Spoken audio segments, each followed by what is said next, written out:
perception. Respectfully, I do it for myself because when I go out and I look hot, it's not for attention. It's more for like, damn, she looks hot, I look hot. Yes, I have my best face, my best hair, my best outfit, and we like, I just feel good. All right, It's question about for me. you. Question for you. If it's really about you, or you just do it for yourself. You put makeup on and wear a dress when you go to sleep at night? No, I don't. Okay, so therefore, No, because I want to be comfortable, and that's what I do for myself. I want to be comfortable. here's the thing. We can sit here and lie to each other and say we do things for ourselves or whatever, but the reality is, women putting on makeup, women dressing a certain way, women showing off their body, whatever.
Opinion, everyone's entitled to it, and like that's great. That's your perception. That's your reality. No, my argument is simply that when women say I get sexy for myself, it's a lie. It's not for yourself. No, that's your It's perception. for male attention and validation. That's Whether your perception. you want to explicitly admit it or not, the beauty industry exists because We're men all are the entitled to ultimate our own consumers. opinions. It's not opinion, it's fact. That's your fact. What? It's your The fact. truth is the truth. It's objective.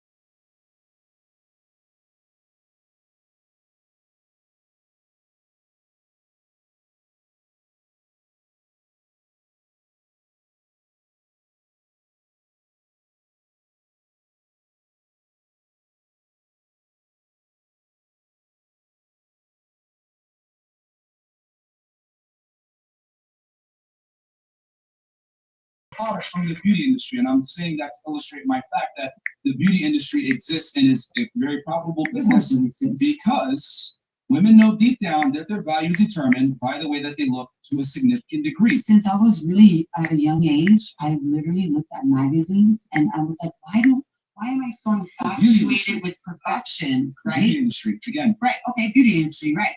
But it was beyond that for me. I'm talking about me, my own experience, my own perception. Like when I see perfection and beauty, and that's in everything. Animals and kids and nature. Okay. This is scary, bro. Let's This is say scary. you can say that, but women in general, the majority of women dress up, put heels on, dress nice, because none of this shit's I can't comfortable. speak for them. That's them. They do it in general to be attractive for what? The opposite gender, because women Sure. understand That the makes more sense attractive you for are, them. the more opportunities come in your life. The more opportunities that come in your life, the more ability you're able to get a higher value man, the more ability you're going to be able to get a higher value man, the higher status. Women know that their beauty is what's going to open doors for them in the future. Men understand their wealth and status opens doors for them. Women understand their beauty opens doors for them. That's how it goes. That's true. That's true. So we can sit here and deny and say, I do it It's for not about myself. denial. But it's not. We're not talking about doors being open. You were saying like if I put makeup on, it's for a man or for myself. Attention. it's like it's for both kind of really because it's literally for yourself and for others. I get another benefit in this, right? This one aspect. A lot of people don't know what we do subconsciously. So like we dating coaches, so we know why men do what we do. So a lot of women and men, for that matter, might don't know why they do what they do, as in peacocking and stuff like that. So she probably don't. Some of this stuff you do without even knowing. So I get that benefit that she gets dressed up and she's not thinking, let me go out and impress a man. But subconsciously, men do it, women do it. We all trying to always do something. The difference is that men are honest. So here's the thing. This is where I love some guys are honest. Women versus men. Because here's the thing with dudes, right? Dudes, they'll admit, I got the Lambo, I got the car, whatever it is. And this isn't for riches. This is for this is. I mean, sorry. They'll say, "Yo, yeah, I do this shit to get girls." You know what I'm saying? Fresh admitted it though. He's admitted. Like, oh, come on this show, and literally say, "Yeah, I'm wearing these 6-inch heels."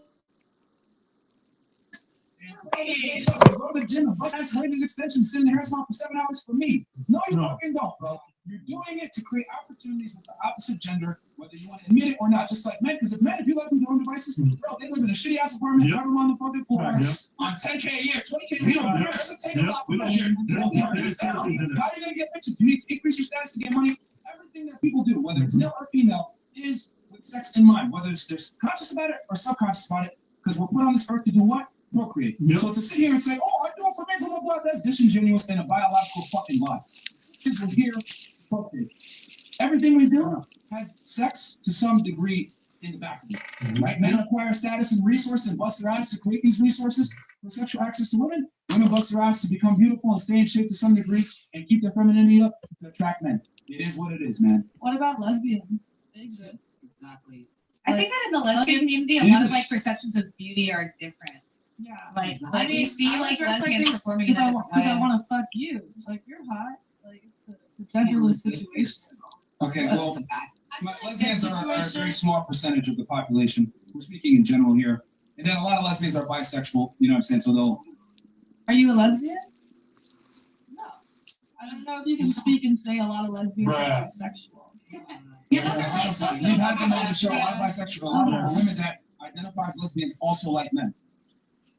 So you're bisexual. But then they want to be lesbians. Yeah, that's not lesbian anymore.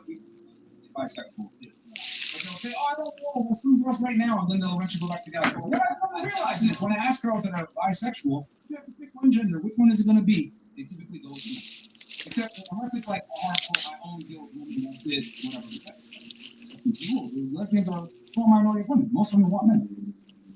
Sexual women. What you got in that matchup Sunday? You said what? What you got in that matchup Sunday?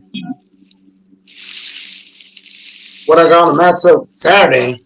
Sunday. I mean nothing, man. I don't got anything on it, man. I'm still. Ooh, man. I don't think you want me to touch on this because how I feel about the Lakers. I'm not feeling the Lakers right now. I mean, yeah, they beat the sorry ass Pacers, but No, the Lakers, man. I ain't talking about none of that. I just said what you got on the matchup Sunday. I think the Lakers are gonna get their ass whooped. I think come Sunday, Lakers are gonna get baptized. You're gonna get baptized in the next 2 games. And show why they show why they're not the real Lakers and they're the fakers. Luka gonna get shut down and Reeves will get shut down and the offense will go stale. And I expect the Lakers to get beat by 20 in the next 2 games. I can respect that.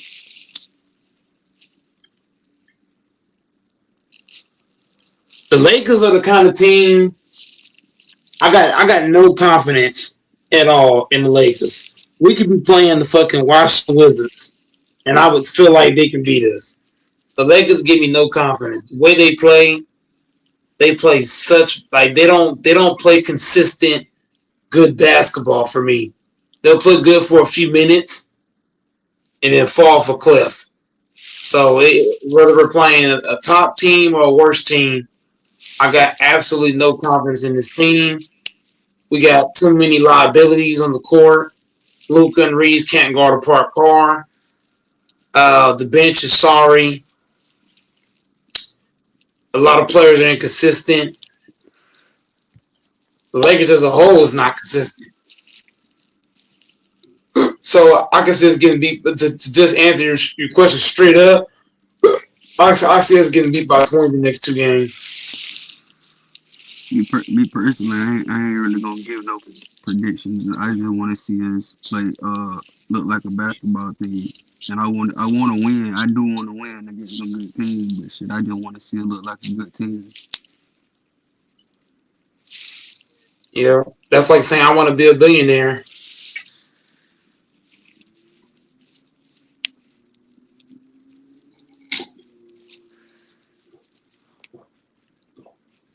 But man, we go see Sunday, man. That's like saying I believe I can fly. I believe I can touch the sky. Like saying that. Only time to tell, man. We'll see Sunday. Yep. Come Sunday, the Lakers are gonna get baptized. You're gonna get thrown in the motherfucking water, poured out, and thrown back in again. You live for it? What? You live for it? What?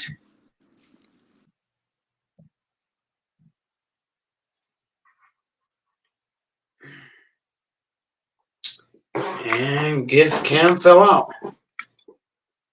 Cam was over here capping so much for the Lakers.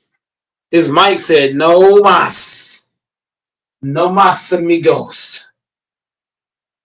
Shout out to Georgia for cutting off Cam's damn. What'd you say?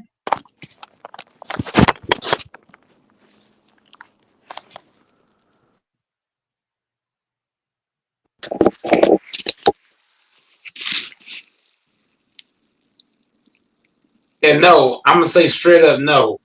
Gold Mike will not be live for the next 2 games. Nope. I'm not about to give myself a heart attack. I'm done watching the Lakers. Nah, I'm sick of the Lakers. My fucking heart rate goes too high. shit. Them them 2 of the best 2 games that damn televised. I mean, the damn to go live for, cause them shit. We don't even damn we barely even got damn televised games. You want me in the hospital? I'm just asking. Do you want Gold Mike to be in the hospital? I'm just saying, bro. Only thing I'm saying. But I'm just saying too. Well, man, shit, it is what it is. Shit, I was just asking shit. I'm just saying shit. It ain't only game. Them the only games down there really gonna be televised. I can't watch. Shit, I'm gonna watch that bit regardless. I'm not watching any more Laker games because if I watch another game, regardless. If I watch another game, I might end up either dead or in the hospital. Shit. That's one damn game. Shit, I don't gotta goddamn use my damn phone or my damn battery to damn watch. You should turn that bitch on the TV and watch that motherfucker. Yeah, I'm not watching any more Lakers games this season. I'm done watching the Lakers this season, man. I'll try again next year. But this year, I can't take no more, Cam. I cannot take no more. I cannot watch no more Laker games. I just can't. I'm gonna put my damn parlay, a good ass parlay in for that game. Shit, it's gonna be an early one. And shit, I'm gonna watch the game. Shit, 3:30 sharp. Hey man, congrats to you, brother. Congrats to you, brother. You know what I'm saying? Congrats to you, man. Shout out to Cam, man. Shout out to Cam. Cause I ain't watching the motherfuckers. Go Mike is sick of having heart attacks trying to watch the damn Lakers. Shit's terrible. Watching Luka Doncic get beat over and over and over on defense. I just can't do it. Can't do it. I want to go through the damn screen and fucking grab him and Reeves by the fucking collar. But I can't do that. There's a few players on the team that I wish I could just reach through the fucking screen. Shit, I would just ask. Everybody fucking shit. Shit, we play at 3:30. I would just ask him. And then turn around Tuesday and play them damn Wolves back to back at home. And get beat by 20 again. Sounds like a plan. Getting beat by 20 over and over and over. Sounds like a good plan. I ain't gonna lie, I don't see no 20-point losses, bro. I'm gonna be real with you. I see at least one 20-point loss and two 10-point losses.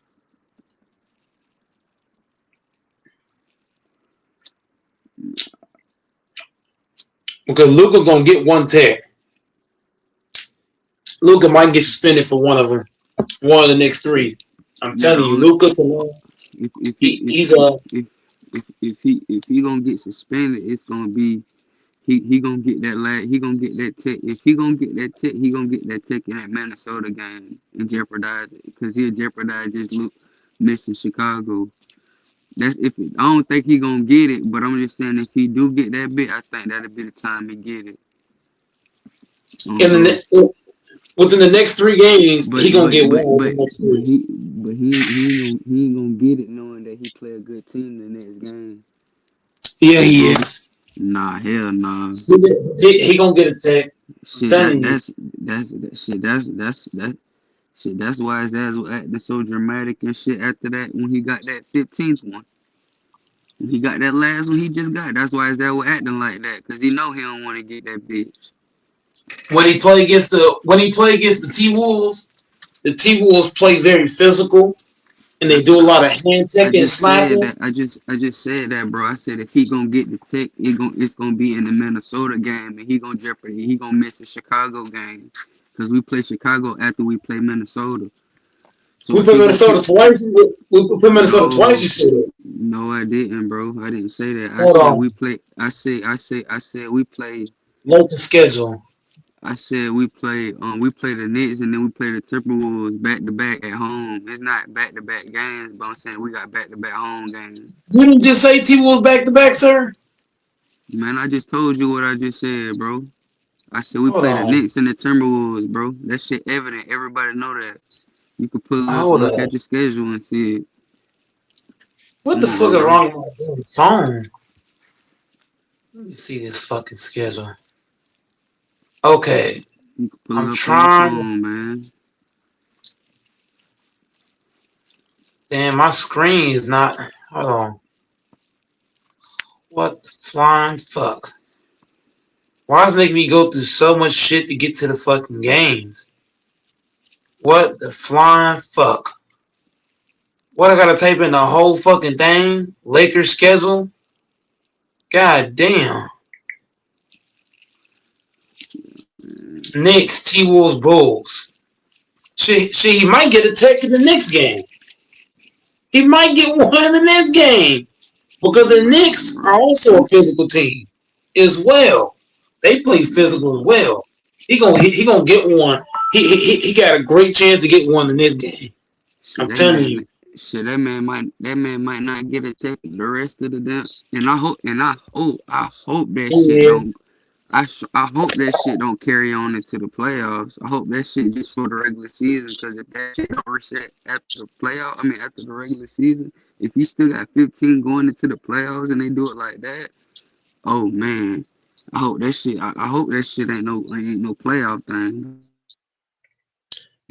After you get your 16 tech, then every two techs. Because if that shit carry on to the playoffs, then that's bullshit. It's gonna carry over. It's Luka. You You know damn well that shit ain't carry over to no damn playoffs. When has Luka proved when has Luka proved It don't he can do it? it don't got nothing to do with Luca. That this the league we talking Yeah, about. dude. You got No, a it lot to do don't, with bro. Luka. It don't got nothing to do with Luca. This You the can't league we trash talk talking the about. refs, homie. You This can't trash talk the refs, homie. hey, You just can't do that. You can't show up the referees. hey, Luka's out here trying to talk. hey, He talking trash to the refs. hey, He arguing this calls. what you on? We gotta say facts, This what you on? bro. Bro, the facts don't lie, bro. This what you Period. The on, facts don't fam? lie. Luke out here arguing calls, and that's why he got 15 texts. The man got 15 texts for a reason. You don't just get 15 texts for no reason. There's a reason why a guy gets 15 texts. You don't just get that off of just doing nothing. You don't just get 15 texts from doing nothing. I'm saying this what we on though, fam. You got to do something to get 15 texts. How do you argue a guy? A guy that's got 15 texts. You're trying to sit here and cope with this shit. And then they got 15 texts for a reason. And he finna get the 16th text. Hey man, I catch you 3:30 sharp Sunday, bro. Okay, bet. Hold that tick, nigga. I can run this shit by my damn self. Take your ass to bed, nigga. Over here sucking off Luka and shit. They got 15 texts trying to cope with that shit. Take your ass on the bed, nigga. Good night. So, Well, for one, if we both have jobs, does it matter what my genitals are? If she has a job and she has a job, and we are in a relationship, do we need these? protection. Most women. Hold on. What are you protecting us from? Most women. That's what you are. Most women want children. That's what you are. A lot I of said women. most. I said most. But Most women. Cancer like a 5-year-old kid. Ladies, I need y'all to like get out of your. Women have a very difficult concept of like understanding that. let's not pretend the exception to the rule is the exception to the rule. I am not. I'm sure you have multiple women all the time who are the exception to the rule, which means they're not the Look at Cam exception. crying. These are statistically significant. Which means they just Speaking in general, most women want a family and children. Most women don't want to sit around and have casual sex with men throughout their life. They want a stable man, a family, and children. That's what most women want. Just because you don't want it doesn't necessarily. Cam over here crying and shit. Most women do. So you guys are exceptions to the rule. Which means what? There's a small percentage of you, which means you're what? Statistically insignificant. You guys are probably less than 5% of the female population. Most women, if I lined up 100 girls, 95 of them are going to say, I want children and family at some point in my life. I don't want to sit around and not be or be I single. want children and family. No, Yeah, no, oh I'm my saying. God, I want children. I'm not arguing with you. I'm having a discussion. No, but that's the whole part of the debate. No, I'm sorry. I got a little confused. I was just saying, like, I mean, like, women get sexy for reasons besides money. Like, this. So you're sexy for women too. Yeah, but you still like you're sexy for women. Yeah, regardless. I feel And like our argument against sexy for women is to compete with those women for men. I don't want to really compete with my homegirls that I want to fuck. 7 years since you left San Antonio. The Spurs win the 2014 NBA championship as Jones connects on 3. I know that people want to see. Turn that weak ass shit off, cocksucker. So of course every reaction has a response to that. I was just saying. You can put Luka talk on me. Again, with their small percentage. We're a small minority of the population. Suck Luka cock on mute, nigga. The choice preferred. Yeah, so it's That's what I'm trying to say. I think there is some logic to this though, like because at the end of the day, like the systems of beauty have been determined by what men have placed that they want. You think so? I think that. I highly disagree. But that's what you were just saying. No, yeah, but men are the ultimate consumers of female beauty, but beauty now has been warped, and I would argue it's actually women that dictate what's beautiful now. We got fat bitches running around saying, love these curves. Men don't like fat chicks in general. Hell no. So are they existing for you or for themselves? What do you mean? Like, are these fat women, are they existing for you or for themselves when they post? Like, do you think they want? They're doing it for you. Well, here's the thing, it's attractive, but it's not. To you, but it might be attractive to someone else. I know a because there's lot of many- men that love Yeah, thick there's women. many thick women that have. We're talking thick, we're talking fat. Fats. A lot of guys are We're talking about fast Lizzo. women. like There's Lizzo. a We're brunette, talking about like Lizzo. Lizzo. There's a lot of There's a lot of men that love fat women. Yeah. Different strokes for different folks. A lot No, of so different you men are in have, there's a relationships. saying that says, men don't fuck who they can, Yes. women fuck who they want. Those Yes. men that settle for that Yes. don't really want that. They just say, Yes. oh, you know what, this is all I can get. Right. Now, if you get a man Lamborghini, $1 million in the bank, Right. or good looks, Right. guess where he's going? Right. It's harder chicks. Right. So I get what you're saying. Some men do enjoy bigger women. However, if they had a choice to choose something different, they would definitely go for something harder. That's all we're saying. A lot of guys fuck fat girls out of necessity, not Yeah, because of that's- want. Dude, nothing. I had this friend. He was in high school. Where I was in high school, There we right? go. And he was like super hot. Mhm. Like he was like a football player, blah blah blah, right? And like we were like homies. We There we never go. fucked nothing, like, and we were having a genuine conversation. He's like, not for nothing, but like I have a type, and I'm like, what is your type? Like I've never really seen you with a girl. He's like a player. He's just with random girls, but like I never really like met them. And then come to find out, he's like, I love fat girls, and I'm like, Yeah. That kind of threw me off just because it's not like the typical like thing that men say, you know? He And told you but- that in private, right? no, he told me this at a party. Like we were around people. He was so proud of it. And I was like, okay, you're a special breed. You are rare motherfucker like me. You know what I'm saying? Like people are different. And I just No. accept different like You're like different. he's different. But I'm No, just no, saying, like not you're every man I get what you're saying. Because men like, you know, like cheap women or whatever, and they're specific. But they are those people that exist out there that are like obsessed with like dirty teeth or fat women or weird shit. I don't know why you guys keep bringing in like minorities. Exceptions, Like, right. you guys keep bringing in like weird situations that are Minorities, I just said fuck. I was a No, minority. no, no. Those a majority fetishes of are- men don't have strange fetishes like that. Yeah. The majority of men don't like fat girls. If you took a guy, right? If you lined up 100 dudes and you showed them a very attractive fit woman versus a fat woman that's a cute face, they're probably gonna go for the fit woman. Most guys fuck fat girls out of necessity, not because they want to, it's because Right. that's what they can attract. That's That's what they what they can get. Right. You know what I'm saying? Well, Men I don't think- have the same ability to, have options like women do. Yeah. A lot of guys fuck what they can. Men, Right.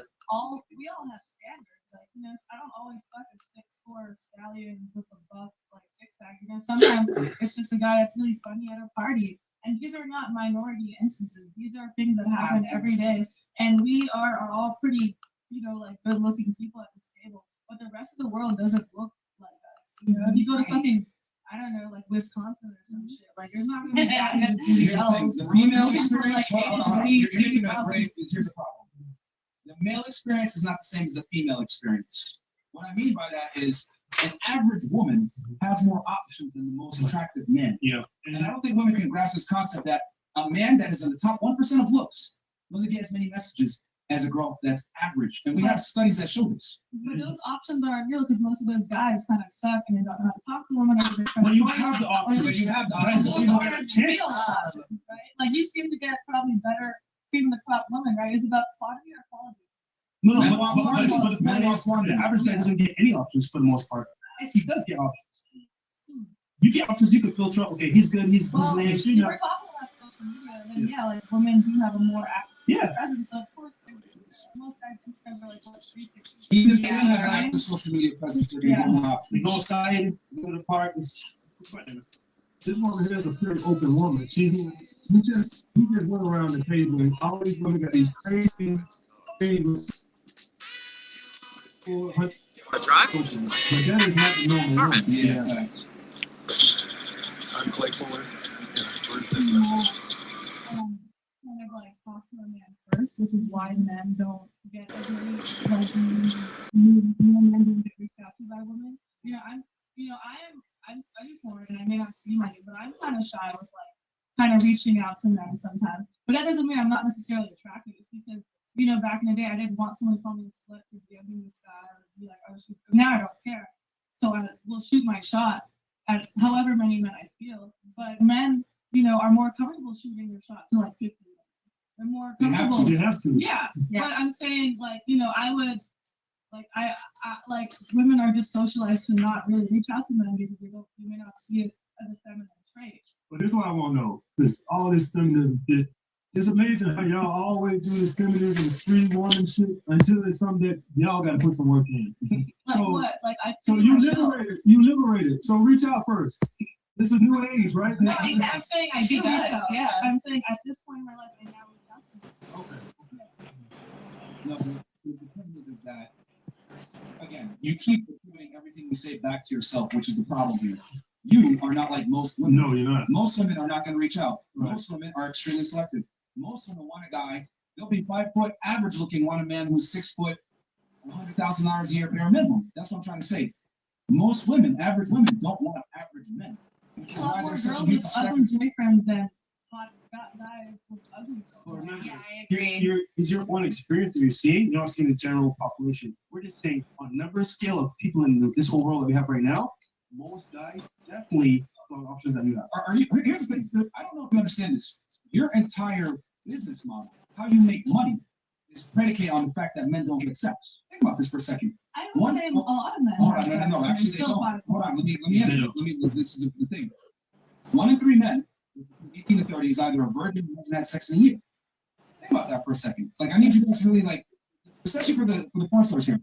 Your entire industry, if guys were getting laid, fucking chicks, etc., strip porn, OnlyFans, porn, etc., would not be needed. Guys would get their needs, sexual needs, from women in real life, but they don't, which is why porn websites, or the top 3 websites you search on the internet, why the porn industry in general is a $1 billion industry. Matter of fact, when it comes to the sex industry, it's one of the few things men spend money on. Why is 14,000 people watching right now? Bam. Okay? It's because sex sells. So you could say, oh, well, guys are getting laid, blah, blah, blah. The numbers show that they don't. They're really not. And the whole infrastructure from which you guys make quite a nice living is based on guys not getting laid. Because if they did, I promise y'all, we would not make as much money as you guys make. So let I me really feel like guys who are getting laid are still watching porn and still paying for it. And like, yeah, that they're not is very much based in streaming.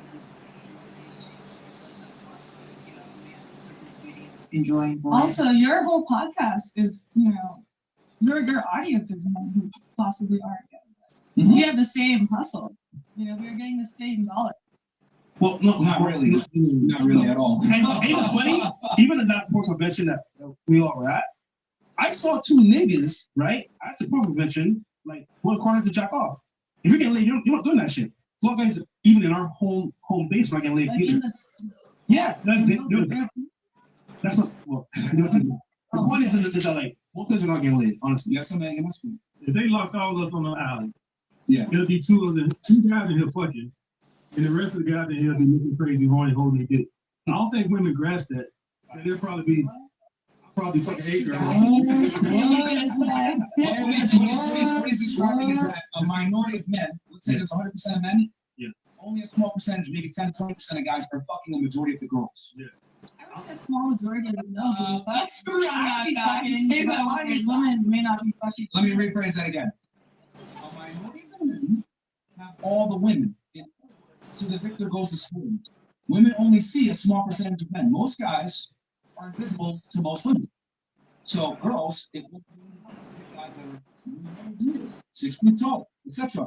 Congratulations, ladies. None of y'all are special. You all want the same thing in men. That's why I love asking these questions, because women really think that they're special, but when it comes down to what you're hardwired to be attracted to, women typically want the same thing. Now, are there exceptions like you guys where you fuck a gnome on the weekend? Yeah.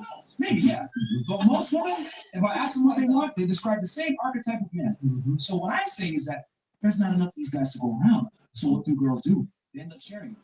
In other words, you have a lot of Eskimo sisters. If you fucking attractive guy, more than likely that guy's fucking a bunch of other girls because he's universally attracted to a lot of women. The thing that we're not on the island right now. Yeah, but here's the thing: women have the privilege, right, to not know this, because y'all don't have to understand men to get men.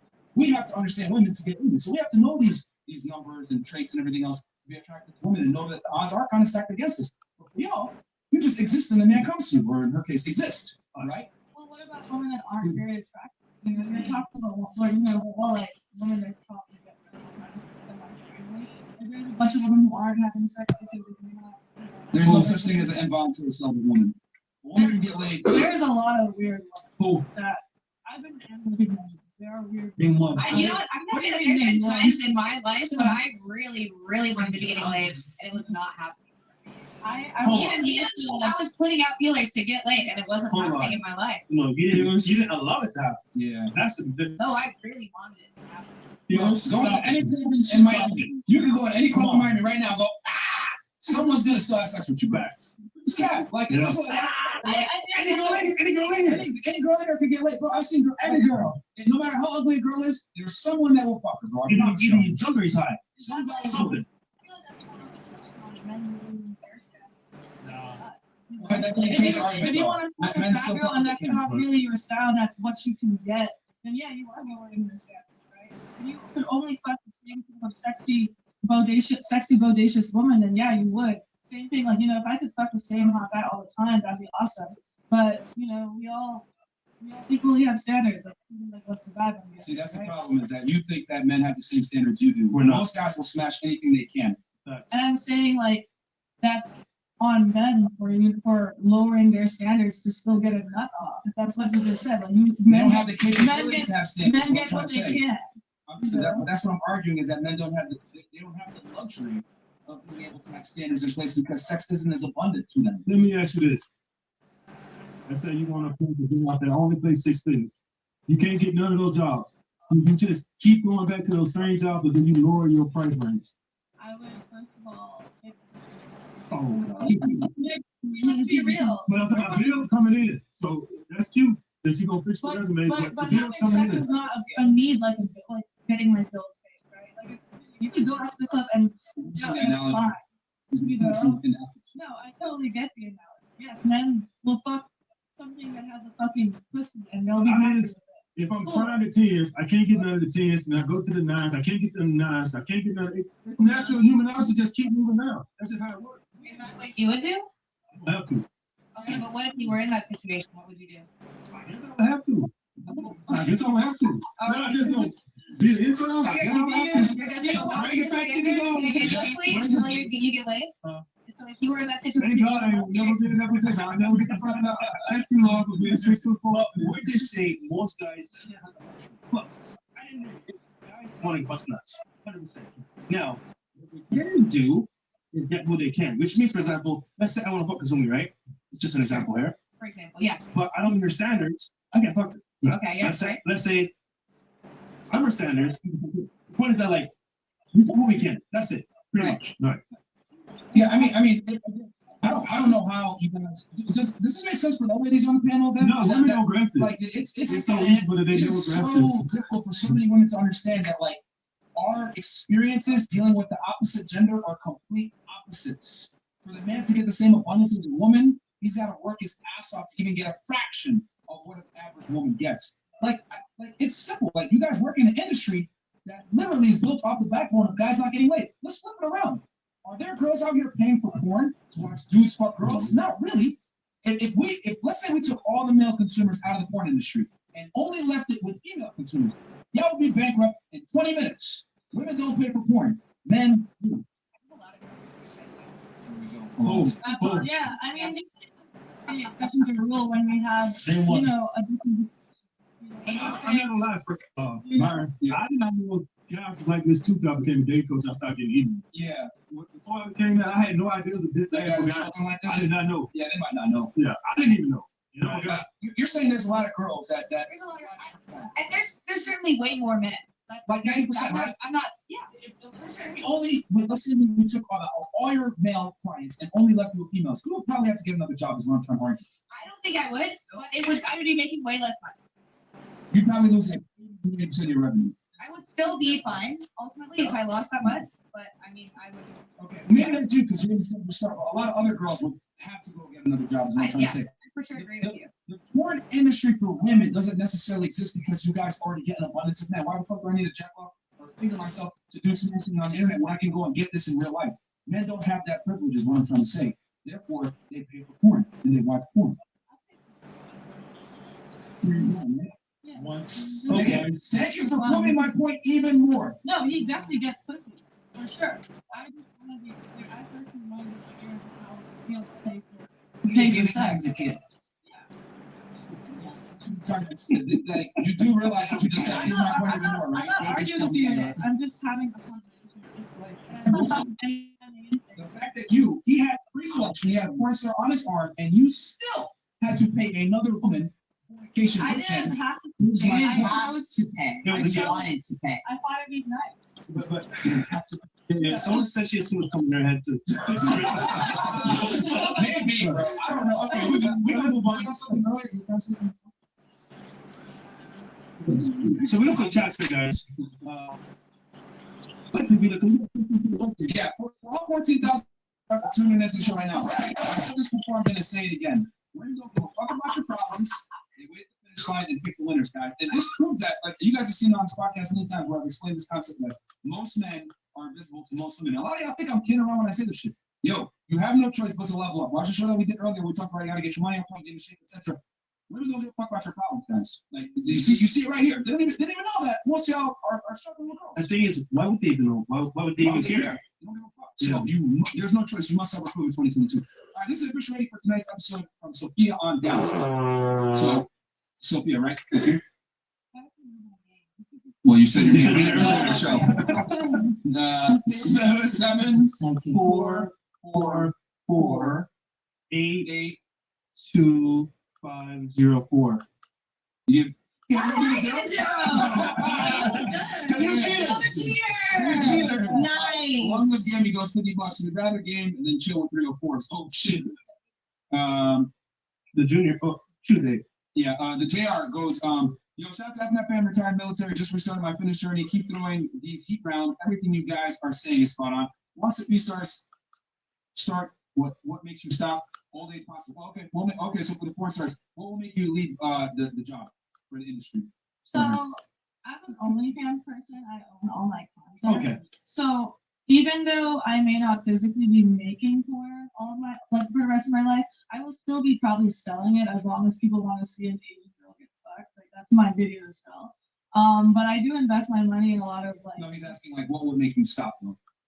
Your age. Probably just maybe. boredom. Like as I started doing other things in my life and putting my money in making investments. Okay. But right now, I like what I do. Okay. For you, what would make you leave the industry? Leveling up to where I actually want to be. It's just like a middle game for me. Okay. What about you? I will be leaving the industry once I develop enough passive income that what I'm doing is no longer significant in my finances. Okay. All right. Yeah. What's up, FNF gang? Just. Oh, wait. No, hold on. You're kind of doing porn too. What would make you leave? OnlyFans. What would make me leave is Age. no, Chris, not Chris, age, Chris. because I feel like age is just a number. I've met women that are older than me, twice my age, and look better than 20-year-olds. So it's not really age. It's just about how you maintain yourself. What would make me stop would be just like lack of interest. Like I evolved so fast, and just like one day it's just like an epiphany. Like So I don't boring. want to do this shit Gotcha. no more. Nice. Question for you. Do you think older women really are able to compete with younger women for the same men? Older women actually, different strokes for different folks. There are people who are interested in younger women and older women. So it doesn't matter how fucking old I get. There was always be someone interested in me. So, and even if there wasn't, I don't give two shits. I'm interested in you. That part. Come on now. Okay. No saving her. Yeah, I know it's not that. I just my I thing told is, you, man. I don't need saving, honey. just for the ladies to kind of know. No. You know, you have the most negotiating power as a woman to get the man of your dreams when you're young. We can sit here and say, well, there's guys out there. I don't have a man of my dreams though, Well, so I mean, I'm that's saying, not my goal. did you notice how at the beginning I said in general movies? Yeah, I'm a different. So I'm not I talking got too it. specifically. I know you're not. So please stop interjecting. What I'm trying to say is that in general, Yes, sir. men want. Listen, you don't need to be a fucking bitch about it, all right? Like, You bitch. like I'm dead you ass. interjecting the entire show, being obnoxious, whatever it may be. If I'm trying to make a point or whatever, I don't need the attitude. No attitude. I'll shut the fuck up. Thank I you. mean, yeah, So- You're welcome. So, it's older. Chris. Come on, you man. good? Okay. I don't need the attitude. I really I'm don't. not. I'm really dead ass. Like So- you're right. So if you want to be here, just keep it cool. If you want to leave, then It's just- only gonna leave you. Like you guys are great, and I really appreciate. And I want to thank you live. okay, great. That's having me here. my That's point. fine. That's All all. right. So all I'm saying is that as a woman gets older, her ability to do I mean, that's just a biological fact. When they polled men on this, they asked them, it's guys between 18 all the way up to 16, what age of demographic woman do you want? The guys overwhelmingly wanted girls between 18 to 25 was the range. That's what a woman is typically going to be. Even closer to sugar daddies. You know what I'm saying? Younger girls, older guys. Yeah, look at sugar daddies, right? Okay. Like that's probably the most, I would say, carnal, show of like the two genders dealing with each other. Yes. A woman is dealing with a man for his resource, a man is dealing with a woman strictly for her beauty. And beauty, a lot of the times, is tied to youth. Okay. Can you push back the clock a little? This is hilarious. Okay. So, we'll keep going on. Did you have something you want to say back to that? No, what was your question? Like, I didn't have a question. I made a statement.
Booking.com has all kinds of sticks because some love a rusted cabin. Others feel differently. Find exactly what you're booking for. Booking.com, booking.yeah.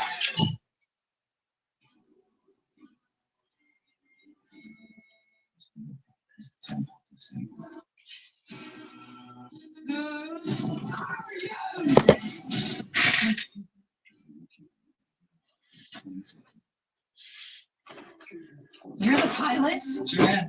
Welcome aboard. This cannot be legal. Man, I've been doing this for a long time and no complaints. Yeah, not to your face, but deep down, everybody on this plane is thinking exactly like me. That's not true, asshole. Yes, it is. Every passenger on this plane is wondering how he can fly 200 people safely to Miami when he can't even reach the steering wheel. And how can someone who's not even tall enough to ride a roller coaster be allowed to pilot an airplane?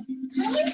I mean, anyone bothered by this? The man is a trained pilot. I'm sure he's more than capable. Capable? People like him can't even drive a car without special gizmos. That's incredibly rude. It's not rude. It's honest. Man, that's what even have steering wheels. You have nothing to worry about. I may be little, but I'm the safest pilot inside. I am about to close an important business deal that means everything to me, and I cannot afford to lose it because the airline cares more about wokeness than the actual safety of the passengers. Look at me like that. You all know it's true. I am gonna go talk to the airline about this and see if we can get a real pilot. I'm sorry, Heather. I won't say she doesn't speak for her. Sadly, when you're my height, you get used to being underestimated. Well, we have full faith in your abilities. I appreciate that. Welcome aboard. Thank you. What is the big problem? He's the problem.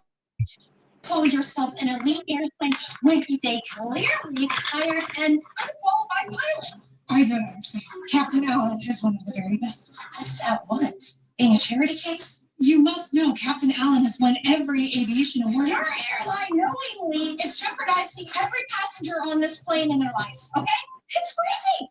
We should all sue. Over 2 decades in the air, I've gotten every one of my passengers safely to their destination. Have my word, I'll get you Miami Dolphins. Please, your word, like that means anything to me.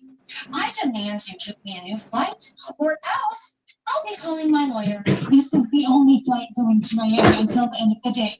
I can book you for a flight tomorrow. Tomorrow? No. I need to land in Miami to take for my meeting with Lux. Lux? Yes. Lux Beauty Brand is hiring me as their new marketing manager, and it has a 7-figure plus perks salary, and I am not going to lose the opportunity of a lifetime because your airline decided to hire an pilot. First of all, Captain Allen is not enough. Secondly, there is nothing I can do for you until tomorrow. First, you throw me in coach when I should be in first class, where I belong. Then you force me to risk my life just so your airline can check off their little diversity boxes. That is criminal. Okay, either shut up and take a seat or come with me to book a flight for tomorrow. The choice is yours. I can't believe this. If you screw this up, I promise you, I will sue you for everything you've got, little man. Do our best. Now please, take your seat. Great. Me next to Teresa herself. I don't know how you can stay so calm, knowing that little maniac is in control of our fate. He seems pretty competent to me. You are such a liar. This is ridiculous. Hi. Is everything all right here? Yeah, why are we still at the gate? We were supposed to take off 5 minutes ago. I know, but unfortunately there's a storm over the Rockies, and so our captain is working with the tower right now to chart a new course so that we can avoid the worst of it possible, so we can have a safe and smooth flight. Sure he is. In reality, we're probably running a delay because our captain has to review the manual on how to fly this thing. We're gonna crash into a mountain. Okay, that's enough. The man is a professional. He knows what he's doing. I don't think I asked for your opinion. Why don't you just keep to yourself? Thanks to the new route I'm flying, we should be able to make up the time with you. Flight attendants, for takeoff.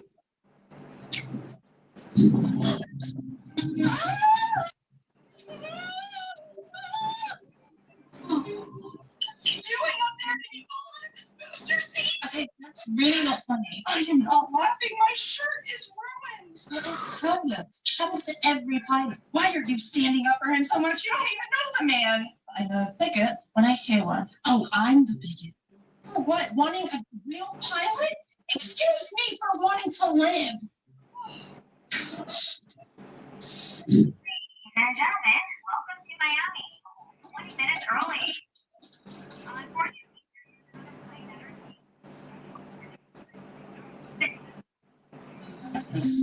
Just like we have to wait. Why not? We're at the okay, airport. ma'am, please take a seat. We have to wait for it to clear. Why? Because the captain drove us to the wrong gate. I want to talk to that little charity case. What seems to be the problem is You are everyone's problem. First, you flew us into a storm and stained my shirt. Now you got us stuck on the tarmac for what? Because you parked at the wrong terminal? that's not what happened. I'm tired of the excuses. Admit that you screwed up. All you've done since you've been on this plane is insult this man, and all he's done is perform his job with excellence. Oh, please. Why do you even care so much? Because my brother is a little person, and I've had to deal with people just like you who underestimate him and belittle him his whole life, and I won't tolerate it. I appreciate the support. You should know, this airline's #1 pilot for 18 years running. That's a company record. I didn't get that record because people felt sorry for me or I was looking for some good, No, I got that record. I love my job. I'm good at it. Which is why you're in Miami 20 minutes early. So instead of insulting me, you should be thanking me. I am not going to thank you for doing your job. That is what your paycheck is for. That's a shame. I was really hoping you'd show a little humility or remorse. That way, I wouldn't have to do this. Do what? Call the Lollipop Guild and have me blackballed? No, I'm calling my wife, Claire Lux. Claire Lux, as in the CEO of Lux Beauty? That's your wife? For 15 happy years, when she learns how you behave today, I have a feeling that new job opportunity is going to go poof, vanish. Just like that. Wait. If I didn't know that, I never would have said anything. That makes it worse. You know that, right? Oh, and I've already called the airline to reward you for the kindness you've shown. You'll never have to pay for another flight in this airline again. Gee.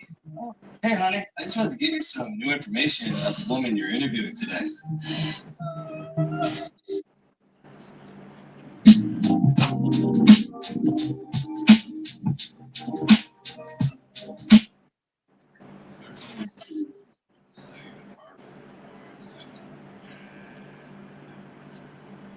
Going shopping. At Aldi, we don't have massive stores that waste your time. So you can shop fast. One of the best compliments is I don't really love horror movies, but I love radio.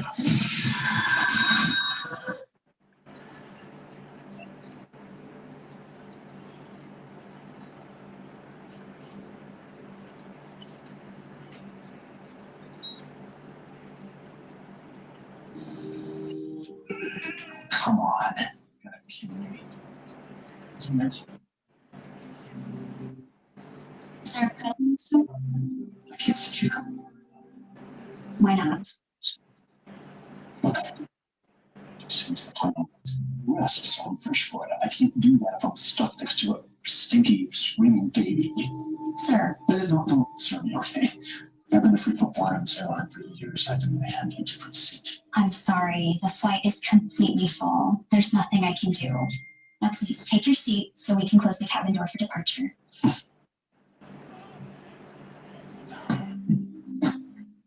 You know, you really don't have to worry. She's usually very quiet and she'll probably just sleep through the whole flight. I seriously doubt that. Well, if you're really that worried, maybe it would help if we switched seats. If I'm in my I won't bother you when I get up to use the restroom to change her. It's not going to happen. I prefer an aisle seat. I get extra money for this, okay? I'm not going to be inconvenienced by someone as inconsiderate as you. Inconsiderate? That's what you call someone who brings a baby on a plane and then tries to skim a better seat. Just Yeah, we could have taken a train, perhaps a bus, or the car, but oh no, instead you decided to inconvenience all these people with a screaming baby. That was not my intention. Well, sure it is. You're selfish, and you're inconsiderate.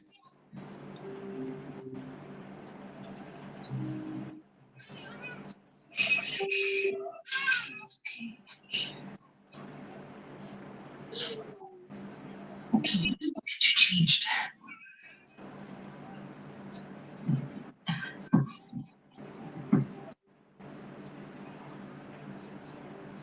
What is it? Can't you see I'm trying to sleep?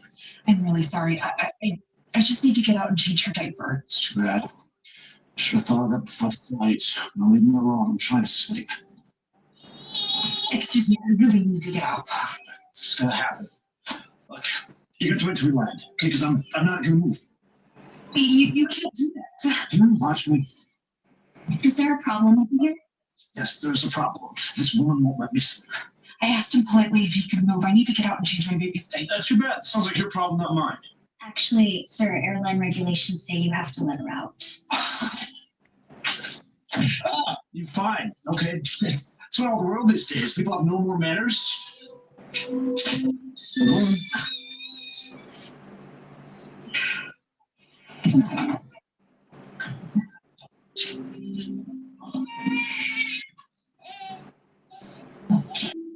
Sorry.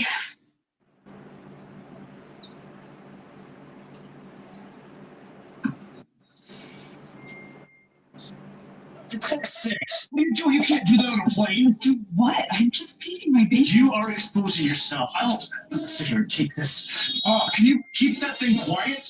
That thing? You mean my child? Yeah. It's all the yelling you're doing that's making her cry. No, don't blame me for your poor parenting. This is why babies don't belong on planes, am I right? It's very rude. You're the one that's being rude. Hardly. I think everyone on board agrees with me. Sir, What? please calm down. No, I'm done being calm. This baby's ruining everyone's flight. You're making a scene. I am not making a scene. Look, babies do not belong here. I think that you would know that, or maybe you do know that, but you don't care because you're an insensitive person. I mean, maybe that's why your baby is so loud and nasty and annoying, just like its mother. Like baby, like mother. How dare you speak to me and my child that way? What, it's okay for you to use the restroom or eat on the plane, but as soon as my baby needs to, it's suddenly the end of the world? Oh, please, I'm just saying what everyone else is thinking. No one likes you on a plane with a screaming baby, am I right? Sir, please calm down. I am calm. Look, I cannot sit here any longer. I need a different seat. I already told you, this is a completely full flight. There's no seat that I can move you to. Well, you better figure something out, because I'm not sitting there anymore. I would gladly switch seats with him.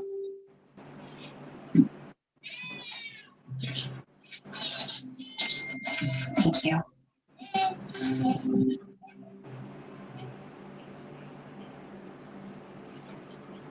Are you okay? That man has no right to speak with you like that. Thanks, so we'll be okay. And I assure you that he does not speak for everyone on this plane. Whatever you gotta tell yourself. Don't let him get you. We're just trying to get home to see my husband. He travels a lot for work, so I thought I'd take my little girl to see Grandma for the weekend while he's gone. She's absolutely adorable. So what is it your husband does that keeps him away so much? Luis runs a company called Cardona Electronics. He does IT all over the world, so it keeps him pretty busy. Wait, did you just say Cardona Electronics? Yes, I did. It's been Luis Cardona. Yeah, why? Do you know him? Wait. Yeah, what a small world. Hey, you know, if you need to see that, I don't mind seeing that. After the big scene you caused? Oh, no. I was just joking when I said all those things, really. It didn't sound like you were joking. No, I mean, you're right. I'm sorry that I was rude to you and your baby. I'm having a bad moment, and I took it out on you for no reason. I'd love to make it up to you in a little bundle of joy. When you were boarding, you said you had an interview later today? I do. And the stress of it is probably why I was so grumpy. So once again, I am very sorry. Who's interviewing? Electronics, being management. Now I get it. Yeah, now that you know who my husband is, you're hoping you could just act like everything you said was a joke and hope that I fall for it? So that I won't tell my husband what kind of a person you really are? No, not at all, nothing like that. Unbelievable. Look, I am a good person. Don't worry. I'll be sure to tell my husband exactly the type of person you are. Oh, and I'm very happy with my new seat. I'll be staying right here. Thank you very much. No, but wait, just one more thing. No, I think you've said enough.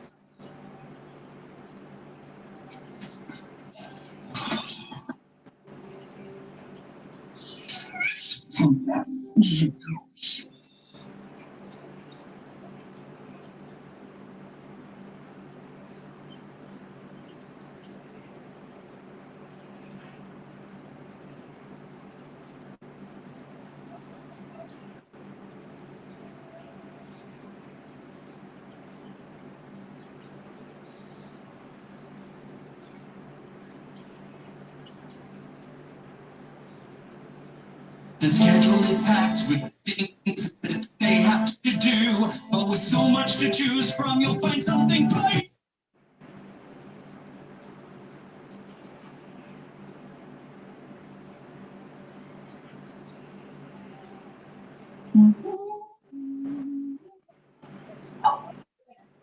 Welcome. I know this is probably not something you hear often, but I was thinking leftovers or maybe food that's about to be out. I can't really do it. You shoot some. It's okay. Just water will be fine. My name's Michael. And hey, don't worry about it, Michael. Everyone deserves a good meal. What I get you something special. It's a really hearty chicken soup with fresh bread and butter on the house. I remember the last time someone offered me something. Are you sure you out? Well, I'm positive. I mean, we're all part of the same community, right? We're just all trying to get by. This is Well, not here. Let me get you some coffee too. It'll warm you right up. It's so cold over here the last few days. Coffee too? No, that's too much. I don't want to be a burden, really. You're not a burden. Trust me, it is no trouble at all. We want to take care of our customers, and you're a customer. And honestly, you end up throwing out the food at the end of the day anyway, so it seems like such a waste when someone could use it. This place. Yes. Home here. You're doing a good job of that. Yeah, I appreciate it more than you on this. Look like for you. Like for me. Well, you are tonight. Everyone's welcome here. I'm Tammy, by the way. Michael. It's nice to meet you. It's nice to meet you too. You got some napkins and silverware. Make yourself comfortable at any table you like, okay? Thank you. Really, thank you. What exactly is going on? Someone who we can't pay. This isn't a charity. We have real customers. He asked if you had any leftovers. I offered to cover his meal myself, but that's it. It's nothing else. I mean, it's really not a big deal. Well, it absolutely is a big deal. It's about principle, standards. If word gets out that we're handing out free meals, homeless people will be lining up outside the street. And we're running a business, not a soup kitchen. He just needs some help. It's cold outside. I mean, the least we can do is offer him a warm meal. It's just one meal. We give them something once and they'll expect it every time. They'll care about fun. I don't want to call you and try to. I'm sorry for the inconvenience. Thank you for helping me. Save the positives. We have a reputation to maintain here, an image. We can't bend the rules for every sad story that walks through that door. But what about kindness? I mean, what about treating people with dignity? Is there something to be said about that? What would we do if we had issues? Kindness doesn't pay the bills, Tammy. Kindness doesn't keep the lights on. It's a tough world out there and it's not our job to fix it, all right? We have shareholders. We have motives. So I'm going to need you to leave. Now, you need to focus on the real consumers, okay? Ones that actually spend money here. Julia, please, just let him go. That's final, Tammy.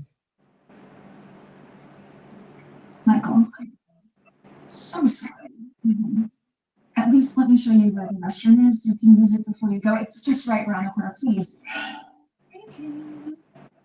Did you just tell him to use the facilities? Are you serious? It's just a bathroom, Julia. What's the harm? The harm? The harm is that you don't get it. You make one exception and suddenly everyone thinks the rules don't apply. So the next thing you know, they're setting out camp at our bathrooms. It's bad for business. It's bad for our image. It's bad for everything we're trying to build here. I am the manager. I decide what's an overreaction and what's not. What is the harm there in showing a little community? If we have the means to help someone in need, shouldn't we? I mean, isn't that what being a part of the community means? You're not seeing the big picture. You never do. It sets a precedent. It sets a dangerous one. They'll be lined up outside. Word travels fast with these people. And we have to think about the restaurant. Trust. At a cost you can depend on. Listen to me. Orange Power. We're here for citizens. We're here for you. That's just reality. Papa Murphy's Triple Pet Pizza is back. For a limited time, get giant Classic mini cut pepperonis with that crispy crunch. Made fresh in our kitchen. Baked hot in yours. Just $10.99 at PapaMurphy's.com. New Old Spice Cosmic Quest 24/7 freshness makes me want to be Mario. He has confidence to fly through the galaxy wearing nothing but this. That's Old Spice. Now I smell. The beach is the only place where they get along. Now imagine them getting along for a week straight. If you book that trip early on Virgo, you could save a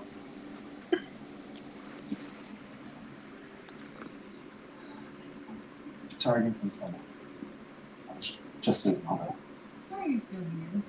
Seriously, this is exactly what I'm talking about to me.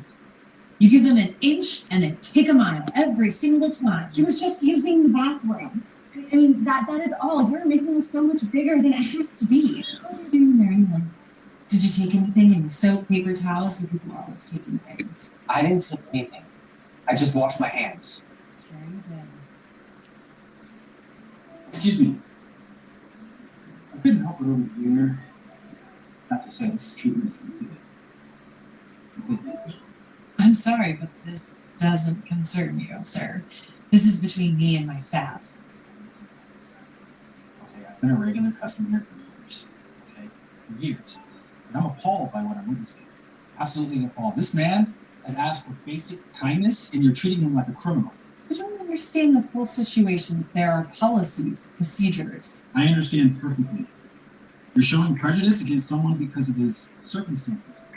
Okay, because of how he looks. That's what I understand. That's crystal clear. I didn't take anything, I promise. I wouldn't do that. Your promise means nothing to me. Nothing. So you know what? This is the last straw.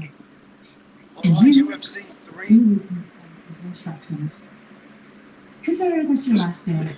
You're fired, effective immediately.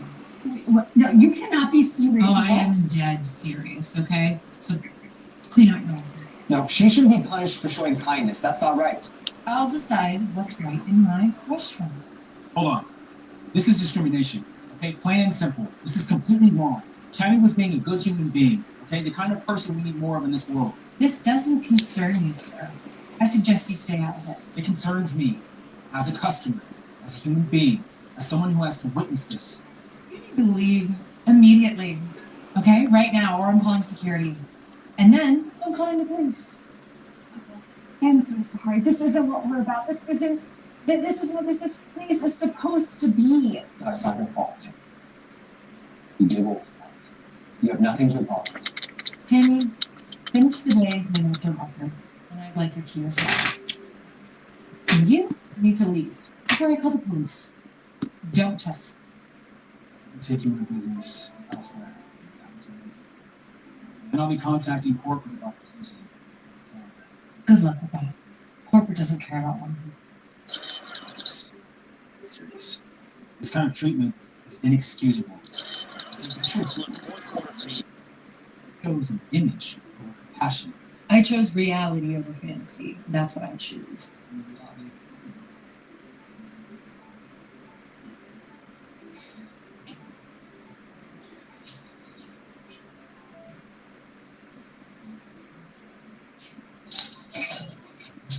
I thought I made it clear that you weren't welcome here. Did I stutter? Just because you changed into a blazer doesn't make you any more welcome. Is that really you? You look completely different. I almost didn't recognize you. I wasn't really honest moment. Now is your last chance on select You Sleep can Number tell me mattresses some at 30 to 40% off. some undercover billionaire. I'm not really in the mood for stories. Not a millionaire. I'm the CEO of this restaurant chain. I own this place and 37 others. Right, sure. And I'm the Queen of England. I can prove it. I can tell you about the upcoming promotional event that hasn't been announced yet. The Valentine's Day special. I know the secret ingredient in our special sauce. It's smoked paprika with a hint of maple syrup. And I know the code to the office safe. It's 7294. That could be public knowledge. Someone could have told you. The code to your safe is public knowledge. Really? Okay, well maybe you looked over my shoulder. Maybe you were trying to steal. I can call the regional manager right now, Doug Patterson, or I can pull up quarterly reports that are also only accessible to a handful of people. Would you like to tell me what your performance reviews of last quarter? I don't know. It's just. How do I know? You don't have to believe it. Just listen. I was once homeless years ago before I built this company. I know what it's like to be all the more fun. So let's see how less than human. I slept in shelters, I slept on bench parks, I ate out dumpsters. And I remember every person who looked at me with disgust. Every person who treated me like I was nothing. Well, it's a very touching story, but it's not a story. It's my life. And when I finally got back on my feet, when I built this company from nothing, I made a promise, a commitment to treat people with respect and dignity and kindness, regardless of their situation. That's the foundation of everything that we do here. And today I was testing whether that commitment was being upheld, whether my managers understood what this company stands for. I was only doing what I thought was best for the business, for the bottom line. And in doing so, you showed complete disregard for this company's core values. Everything we stand for. Treating people with respect and kindness isn't an afterthought. It's not optional. It's our foundation. It's who we are. But the business side matters when it doesn't compromise our community. You cross that. And who are you? Marcus Johnson, by the way, and I witnessed everything that happened earlier, and I'm glad to see accountability, real accountability. What she did wasn't just bad business, it was cool. Thank you for speaking up, Marcus. It takes courage to get involved. Most people look away. Yeah, well, I couldn't look away from that. My mother raised me better. Julia, you failed to embody what this company stands for. You showed prejudice, you showed cruelty, you fired someone for having compassion. I have no choice but to let you go. Not just for today's incident, but for your fundamental lack of compassion. You're serious? You're actually firing me over this? Your prejudice isn't welcome here. The tribute of people. Besides the fish. I've been here for 3 years. My performance reviews are flat. Your performance reviews don't matter. Especially if you've lost sight of our values, and you clearly have. I was protecting the business, the image. That's my job. Your job is up. Stay on mute if you ain't talking, nigga.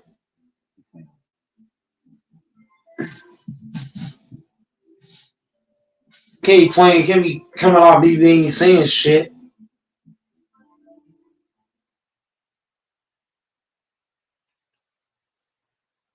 Come off mute, but start a conversation.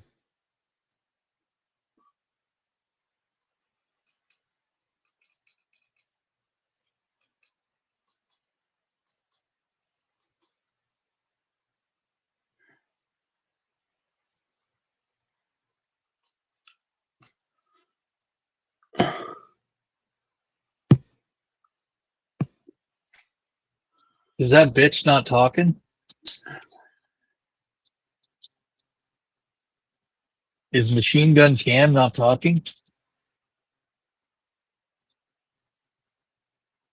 Host Mike.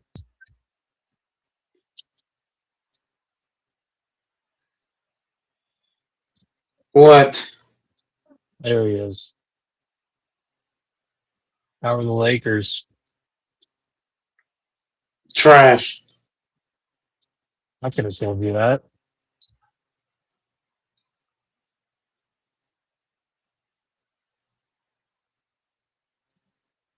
You need a new GM. How come Cam ain't hyping him up?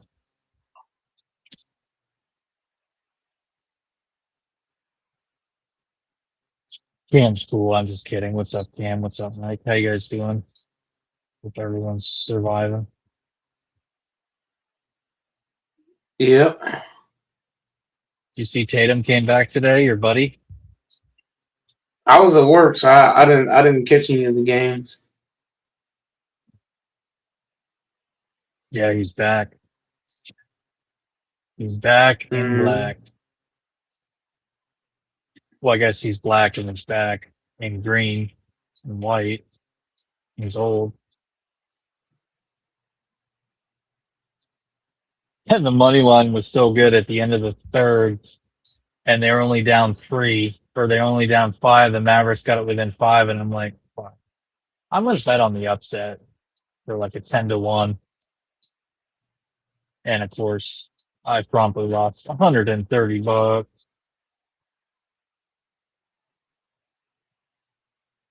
Uh, dude, I should have thrown a grenade.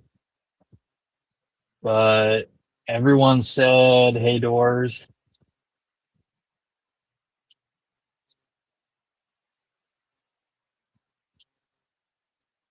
He ain't coming back this year. Everybody said that. And guess who's back? Tatum's back.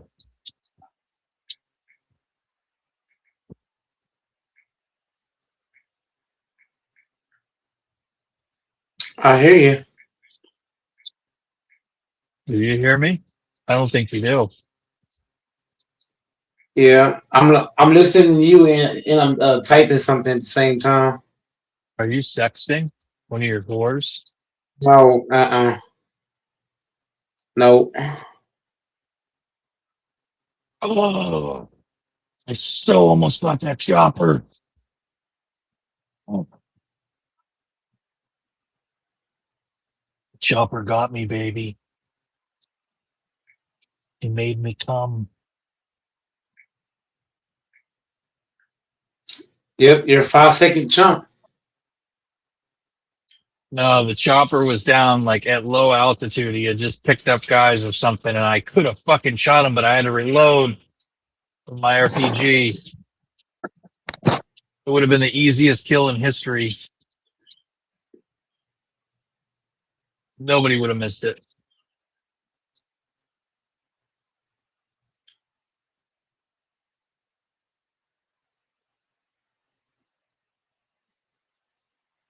You know, sometimes people say offensive stuff against people with mental illness or not illness, but mental disabilities like Down syndrome. And I grew up with a good family friend from church who had Down syndrome. That kid beat me so bad at some NBA game on PlayStation. I could not believe it. I was like I was a fucking beast. Good old Carl. Mr. Carl.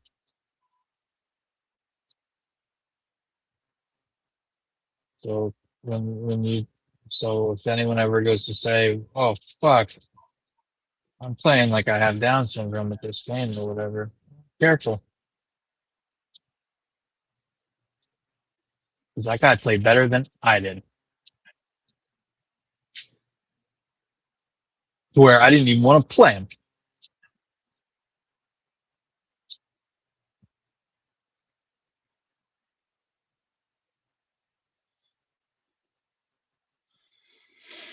Oh my god.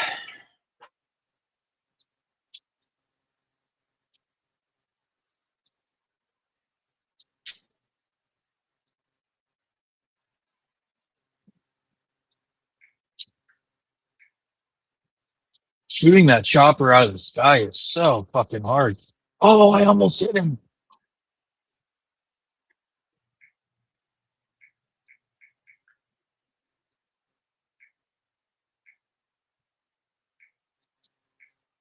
Oh, missed from halfway across the map.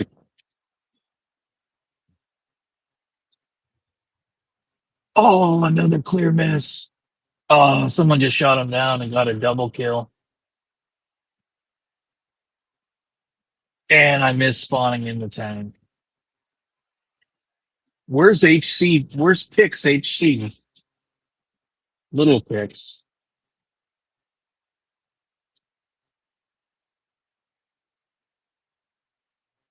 I miss HC. Ask him.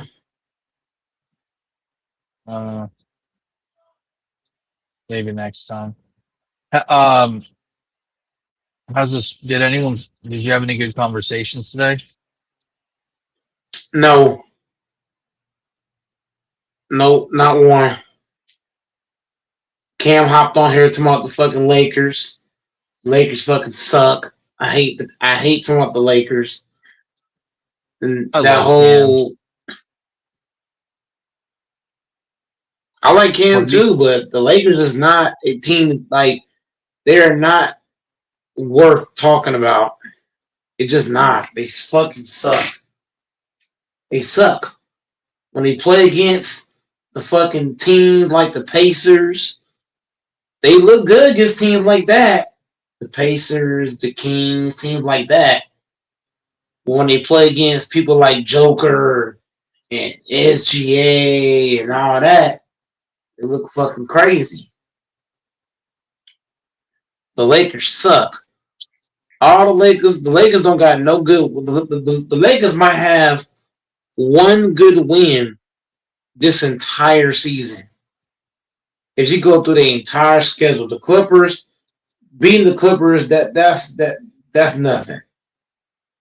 That's not impressive. The Clippers are not a they're not no. I don't even count that. They lost to the Bucks. No, these are all the teams they beat all year. I should start calling Cam Skinny Black from that movie Hustle and Flow, The Lakers.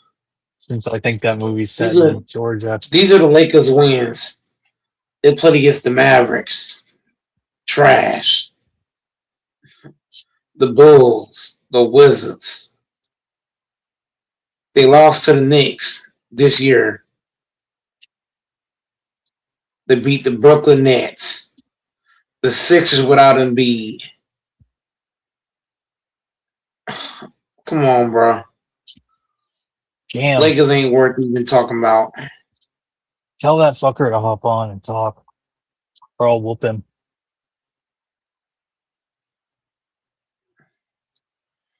Well, shit, you came on too late because he was talking earlier, and then me and him got into it, so he stepped off. He's here, I thought. No, that's not what I'm He's talking on the about. video. Oh, No, yeah, that's you not what I'm mean talking he's not about. gonna, you mean he's not gonna talk. He's just playing his game. Yeah, he's just gonna play his game because he didn't like what I was saying, and so he got in his feelings. So now he's just gonna play the game, not say nothing. You know how Cam is. Once Cam get in that mode, he just fall away. Cam was the man, though. I like Cam. Even when he acts like a Cam. He's a Cam, dude.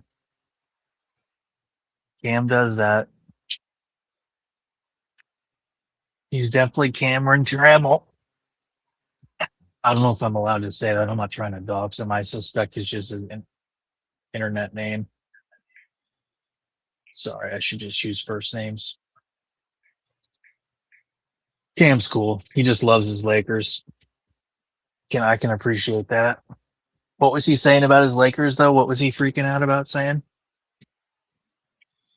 No, I mean, it wasn't about what he was saying. It was about what I said about the Lakers. I've been saying the same thing about the Lakers every night. I haven't switched up. You know, a lot of people say the GOAT Mike switches up and all the other shit. I've been saying the same thing every night about the Lakers. He comes on. So what Cam's done the last couple nights, then he'll hop on and then he'll ask me a question about the Lakers, like how I feel about the Lakers. And then when I give him how I feel about the Lakers, he get mad, he go on mute, or he'll play the game in the back, vice versa. Cam, you yellow bellied snake, he just fucking hopped off.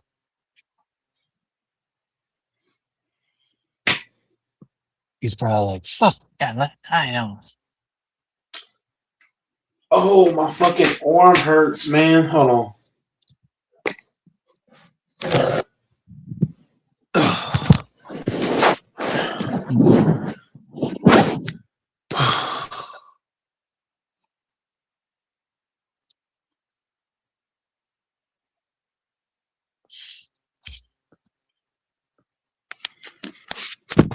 Okay.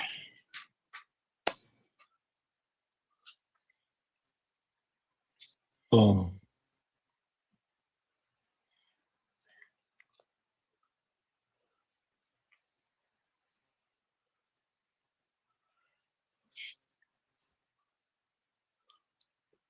Did Infamous come on today or Texas? Nope. Nope. The only guy to come on is Cam. Cam The the whole loner. day? Well, you just got online. Yeah, I only been on I've been on since midnight. I had to work. I just told you that. I got out of work. I hopped straight on. I hopped straight Yeah. out of work on the panel.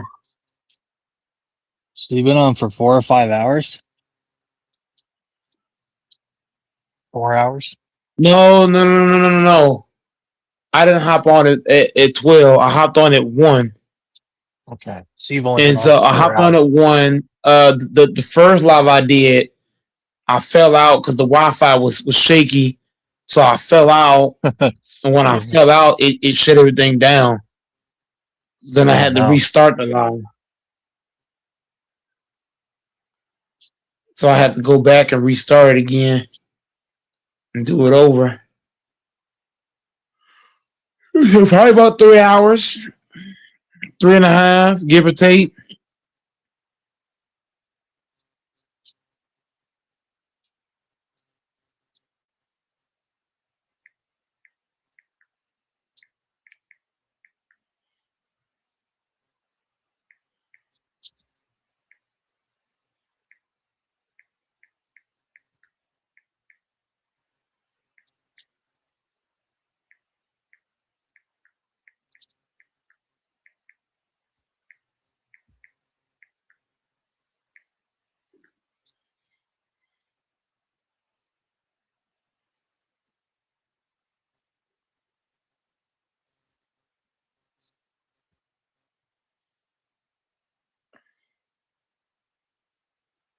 The Haitian hasn't come on? I just said Cam only guy.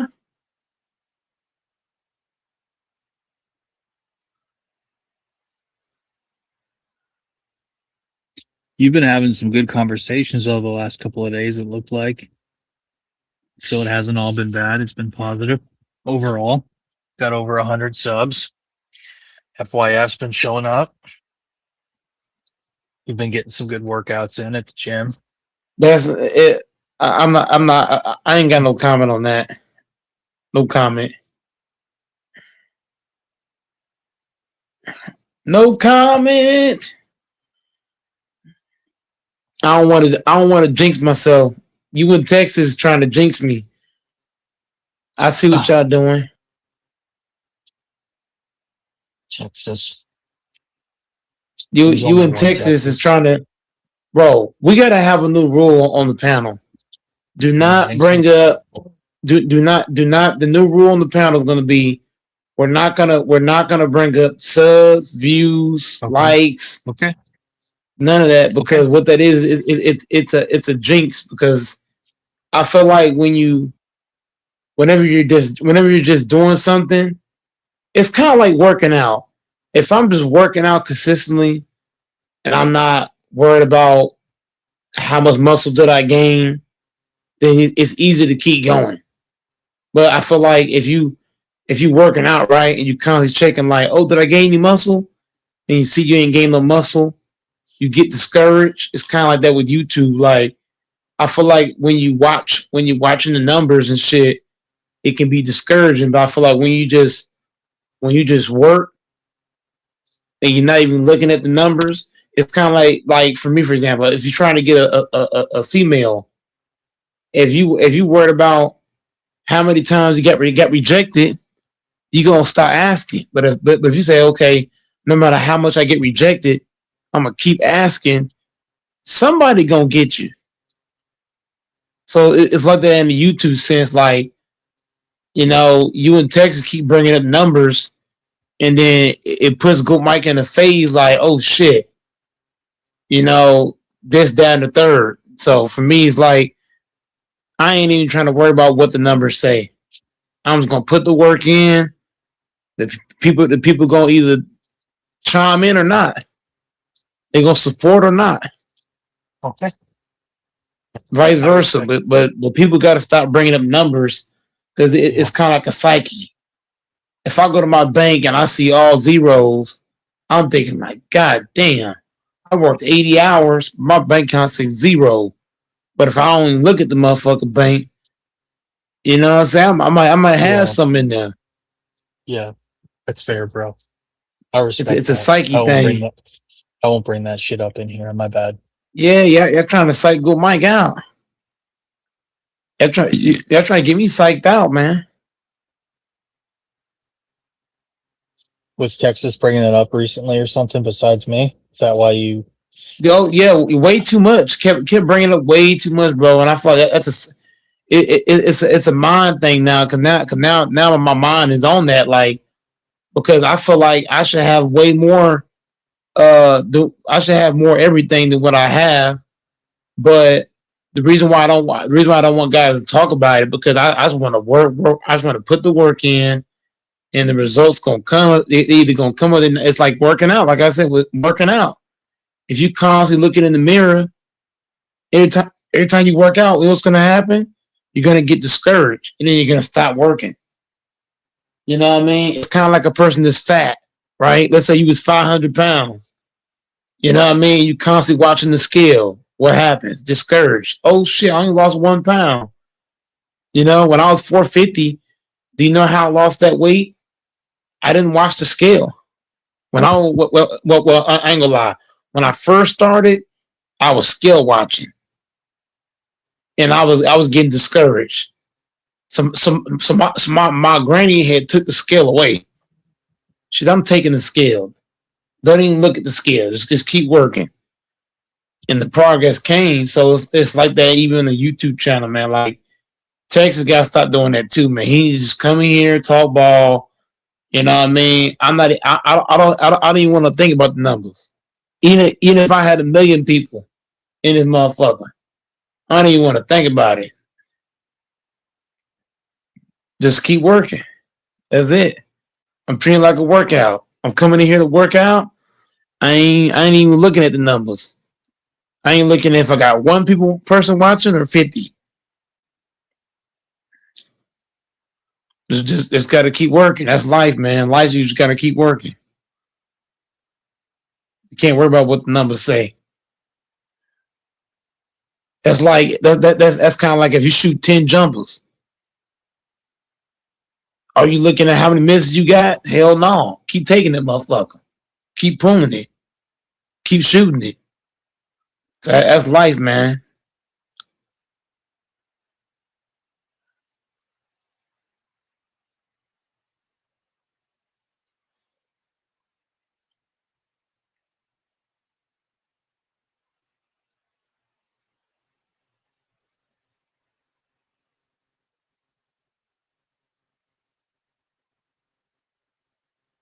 That's life. Don't celebrate your wins before you get them. Even when you get them, don't celebrate them because that's how you get. That's how you psych yourself out. You know what I mean? It's kind of like if I'm at work and I'm talking about how good I'm doing, and I still got. Let's say I'm working a 12-hour shift, and I get excited. I get excited because I'm doing well 2 hours in. I still got a shit ton of more hours to work. So my mindset, no matter how much I get done, I'm not gonna tell myself that I'm doing good. I'm gonna tell myself I'm doing bad as fuck. I'm playing the psyche game. That way I can stay on it. You know what I mean? So it's kind of like my damn Packers. Got up 21-3.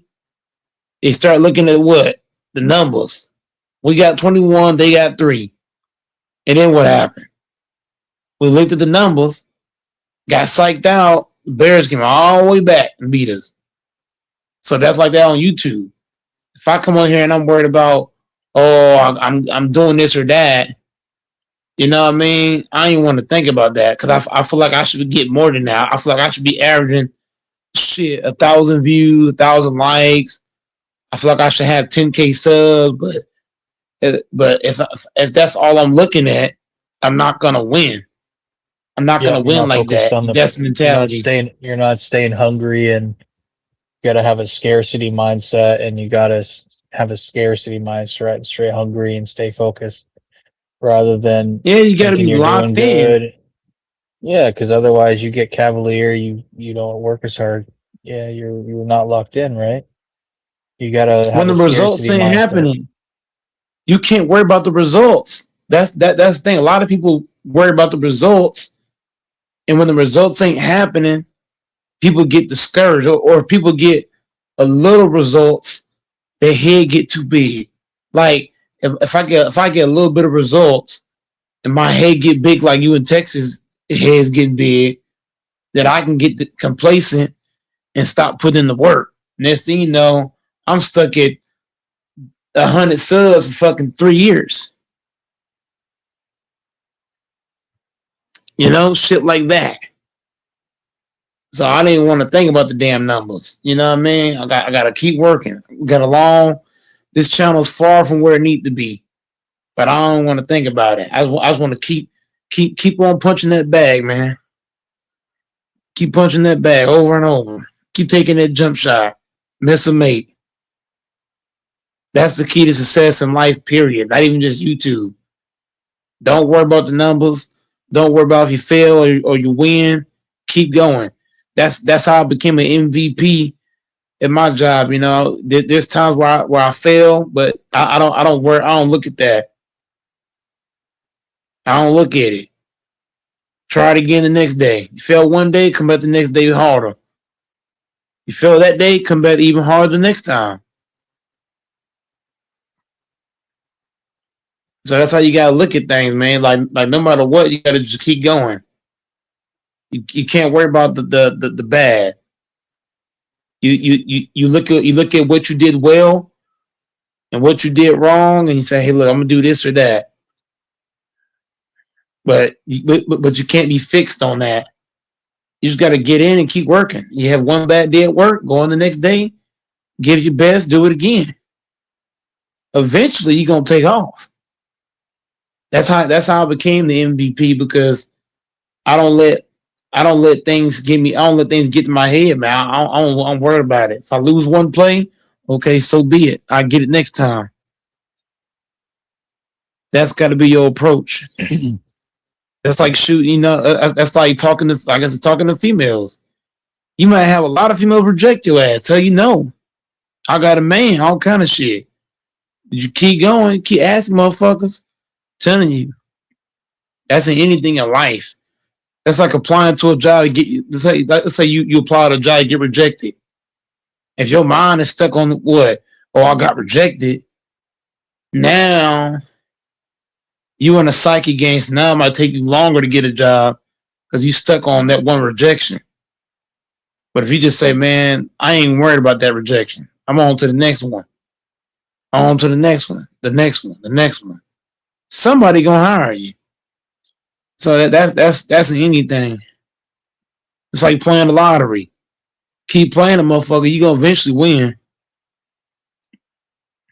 There was a motherfucker at our store fucking won $5 million. Motherfucker came in there every fucking day and played that motherfucker.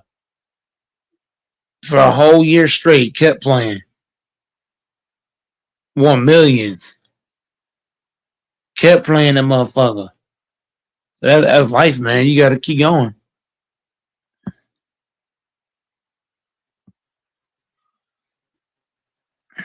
The fact that I can ask out 400 bitches. They all can say no. But I ain't looking at the number. I'm gonna keep going. Somebody gonna get me. That's anything.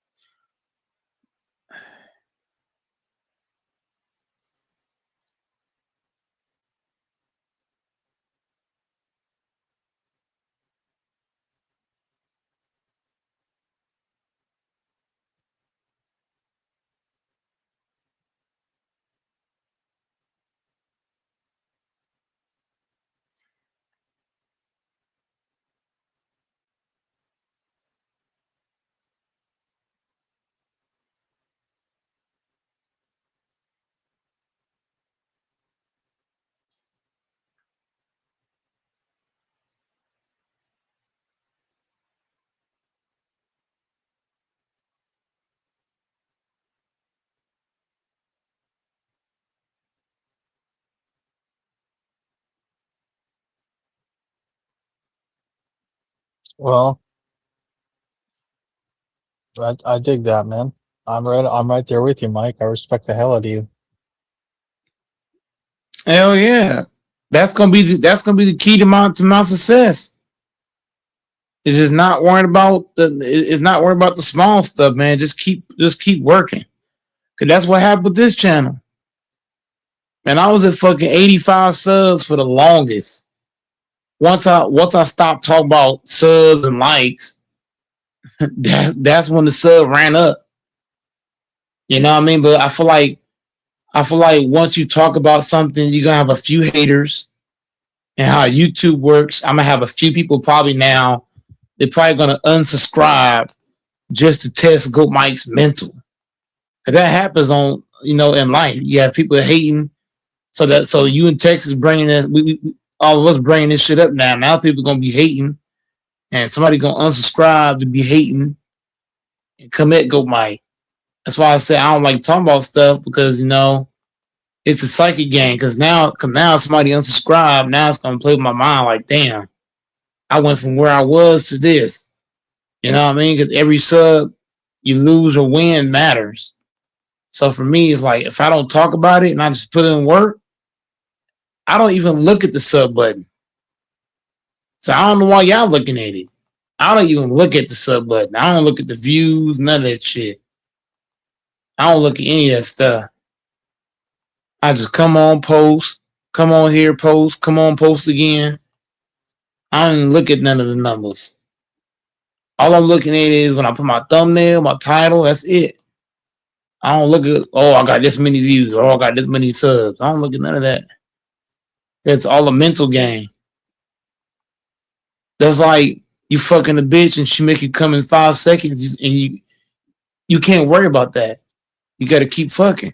Eventually, you're going to go from 5 to 10, 10 to 15, 15 to 20. Next thing you know, you fucking the bitch an hour straight, 2 hours straight.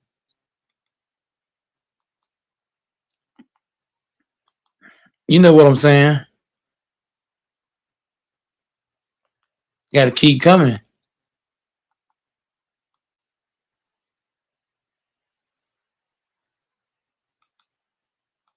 The people that win in life, they don't stop. They don't look at the crazy shit. They just keep working.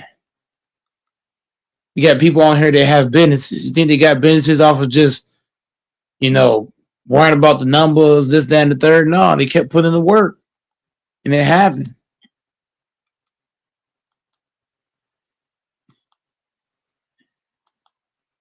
That's life, man. You put in the work, you're gonna win. You're gonna get bitches. You're gonna have money. You just gotta keep working. Like right now, I'm working at Walmart. I ain't making no good money, but I'm gonna keep battling. Eventually, I'm gonna become a millionaire. Now I ain't gonna talk about this every stream, but I'm just saying, like I'm gonna keep working, and something good gonna happen in life. You keep battling, keep fighting. You're gonna win in life. Just keep fighting. Don't worry about what the numbers say. Don't worry about if you got $2 in your bank or $3. Just know you keep working, you're gonna have $1 million in the bank. You're gonna have the bitches around. You're gonna get where you want to get to. Just keep working. You 500 pounds, want to lose weight? Just keep working. This shit gonna shed off. I can go on and on. Like everything is work, man. It's like shooting jumpers. It's like you in practice, you getting up shots. You don't care, miss or make the motherfucker. Keep taking it. That's my issue with a lot of people in life. When they not winning, they just give up. Can't have the mentality. You just got to keep working.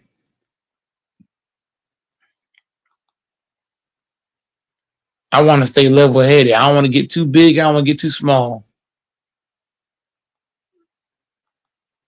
I had a little bit of success. Woohoo! I gotta stay at the drawing board. This channel got way more work to do than what y'all saying. Y'all praising like Goat Mike doing something. I ain't did nothing yet. The job not finished. The job ain't finished. I'm gonna get that as my fucking intro. I'm telling y'all. I want that as my fucking intro. Because Doors and Texas over here talking like the job is finished. That's how these guys talking. Has been on the entire series. Still waiting for a big smile out of you. You're up 2-0. What's the story? Are you not happy, or you're only half happy, or Instead of be happy about. you're up 2-0? Job's not finished. Job finished. You hear that? You hear that? The job ain't finished. So Goat Mike might have had a little bit of success. The job ain't finished. So I'm not happy about where I am as far as subs, likes, and views. Job ain't finished. Still waiting for a big smile out of you. You're up 2-0. I gotta keep working, man. The job ain't finished, man. I got the Clay Bryant mentality. You know what I'm saying? Jason Tatum mentality. No, Jason Tatum, no. His mentality was when that nigga shot wasn't going, that nigga stopped shooting. He just gave up altogether. When that shot wasn't going, he just gave up. We don't need that. We don't need that. We need somebody that no matter what, they're gonna keep going.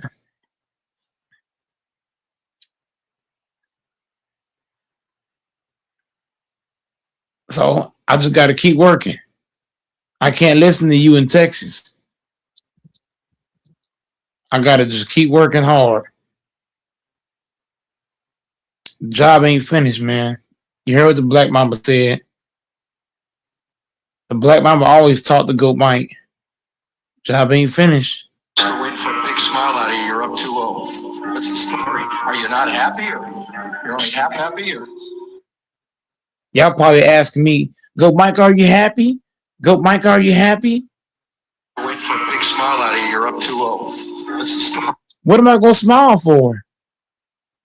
What am I gonna smile for? Why should I be happy? The job ain't finished. Are you not happy, or you're only half happy, or Instead of be happy about. you're up 2-0? Job's not finished. Job's Y'all got that LeBron mentality. You see, here's the thing, Doors. You in Texas, y'all have that LeBron mentality. Y'all see a little bit of success, your eyes get big. My mentality is like Kobe. I can have a little success, and I still want more. I can have 30 bitches, and I still want more. I can have $1 million in the bank.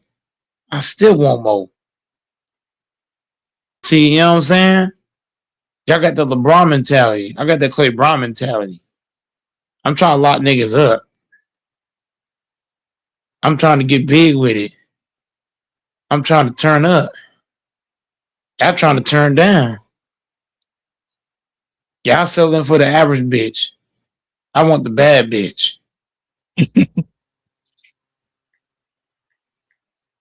Y'all want the bitch with no ass. That's how y'all talking. Because right now, I would say my channel is the bitch with no ass. I don't want that. I want the bitch with ass. She ain't gotta have tits, but she gotta have ass. You know what I'm saying? Right now, all she got is a pretty face. The ass ain't there. The thighs ain't there. It's gonna take time. Mm-hmm.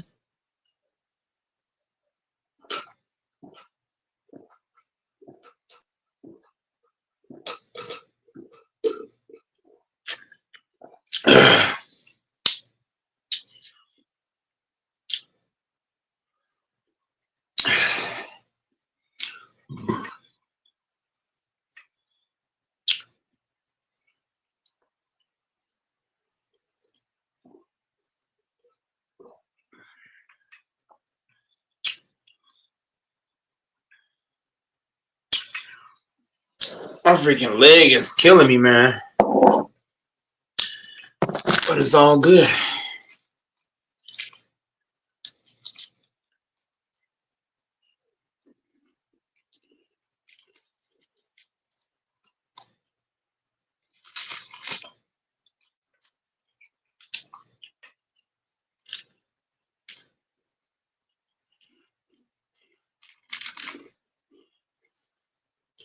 Mm-hmm.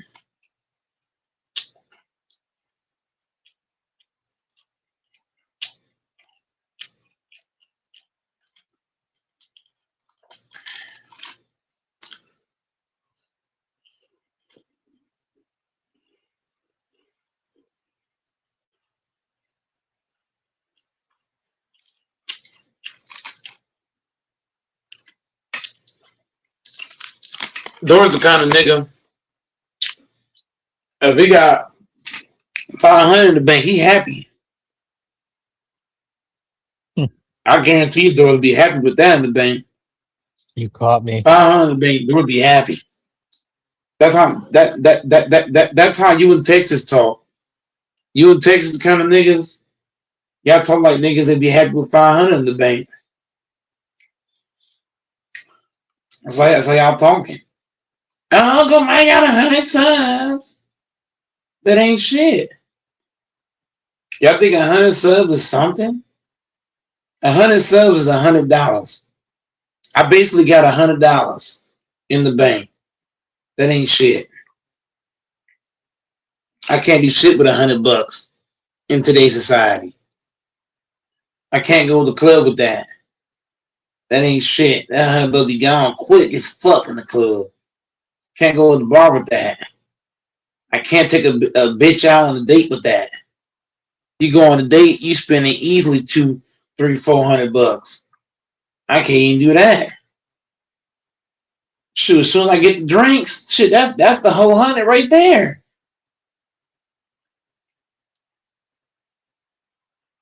I'm just saying, Doris. I only got 100 in the bank. What am I gonna do with that? Nothing.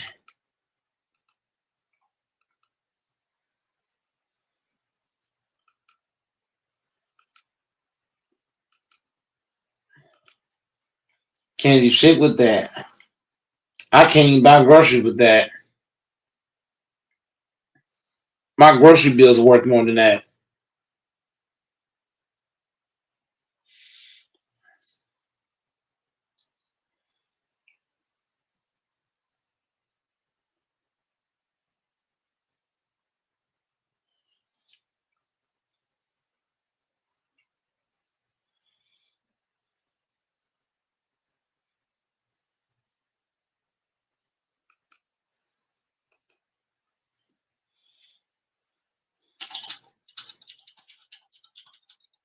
Hello and welcome back to the video for my vlogs. Little vlog channel, I don't really know.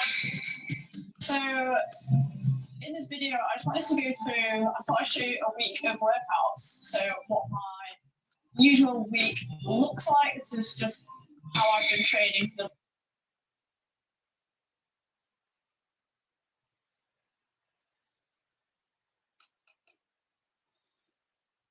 than having a quad day, because I think it would just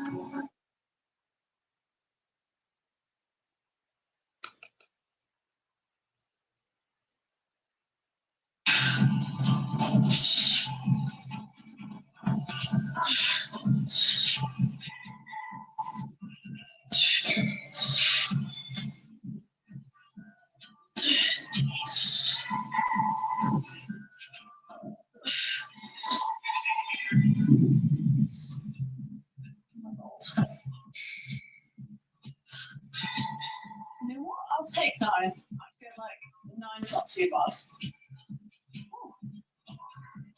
I feel it. 2 sets in, we get shoulder pump going. That's always nice.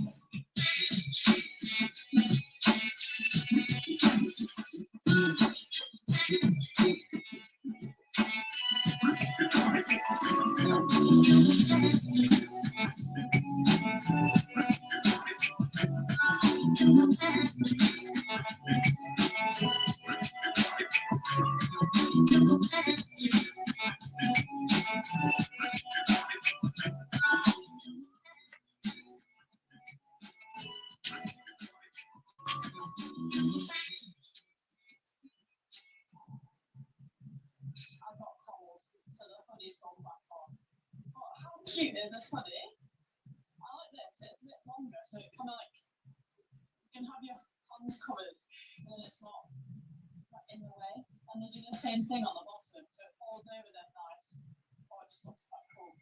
But it's really cozy. But now that I've got one, I think I need them in every colour. This is a dangerous game. So to find if you want to sponsor me, that would be great.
Your inspiration, share instantly. The all is one of us. Like a relentless rage, knowledge of severe ulcerative colitis symptoms can keep coming back.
Somebody needs to set your mind straight. Bring this white boy home. Where are your values? Sir, please, I just wanted to talk. I spent 50 years keeping folks like you out of my home. You think I'm gonna let you take away my daughter? No, my life back. My whole life with my pops. No, this is right now. Girl, don't you dare off me. Shut up, please. This isn't right. Get out of this, Camille. You know we can't trust this guy. Your daughter loves me. She's chosen me in Elijah. Why are you giving me a chance? This is bad. I just wanted a chance. Why can't we just talk? Like, you want to talk? I'll tell you why we can't talk. This is my father, Isaac Rivera.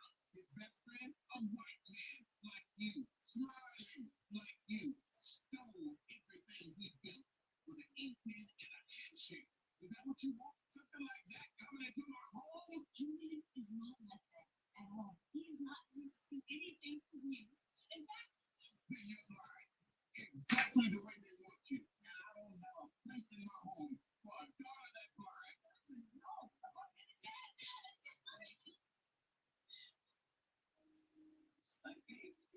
I'm done. I'm done, baby.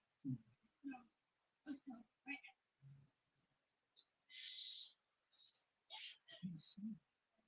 just me. So because I'm gonna knock on the door at any moment to see if he made a mistake. Because that wasn't me. That wasn't my dad. Just so help me. I'm so sorry. I wish you were too. Look at these hippies. Another innocent black man put behind bars. They're coming with smiling faces and clipboards. Come here. It's the 90s all over again. You're breaking our family. We'll miss all of the big moments in your life. Emotions, dizzy, crying all the time. Since when? Why didn't you tell me sooner?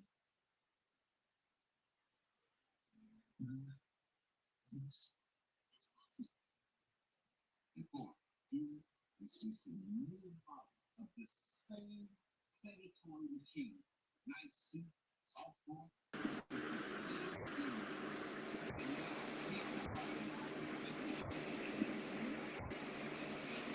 watch this. Piece by piece,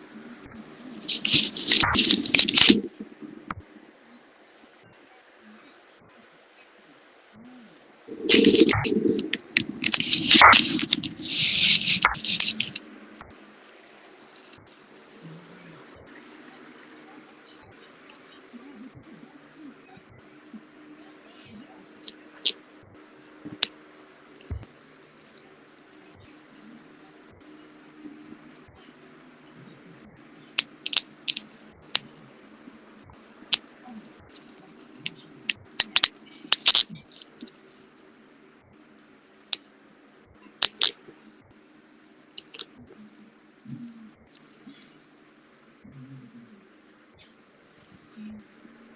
Just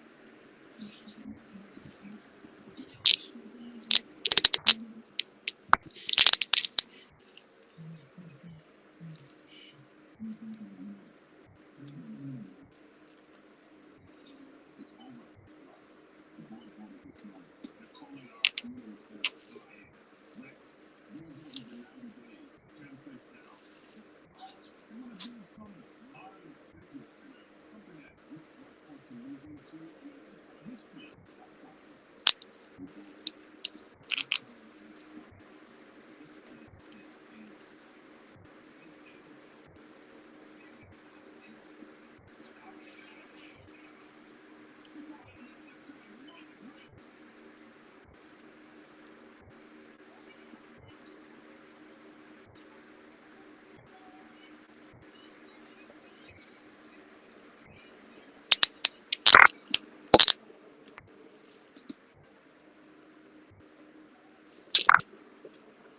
Get hydrated, decline, not away. Please stop.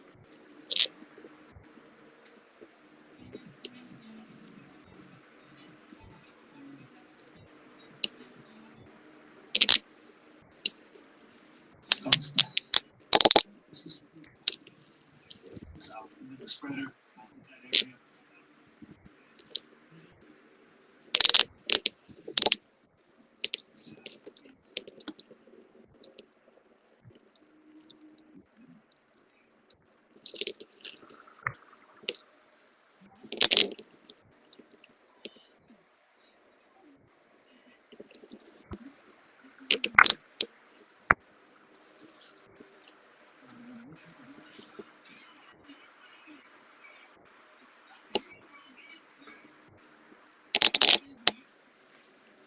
Sit down. Someone's trying to gentrify the neighborhood. Don't take them to the community center. It's everything we need. I'm scared.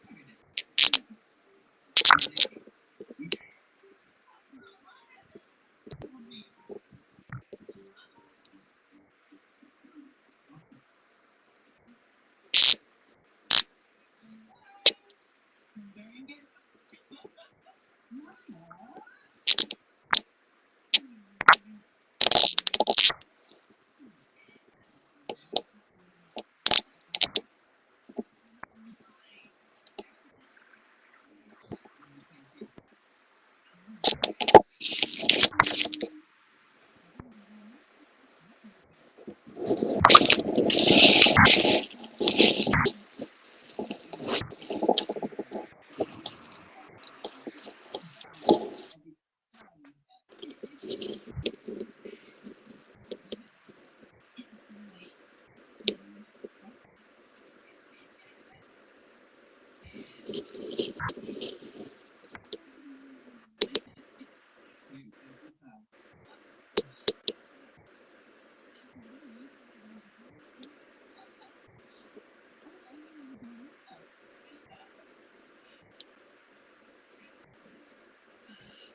So good for you.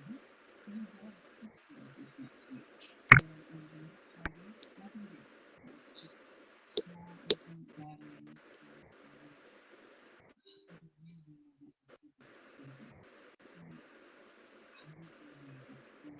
I promise you, you're gonna do this to someone especially after the market. I just think it's a really good time. Just trying to fix it.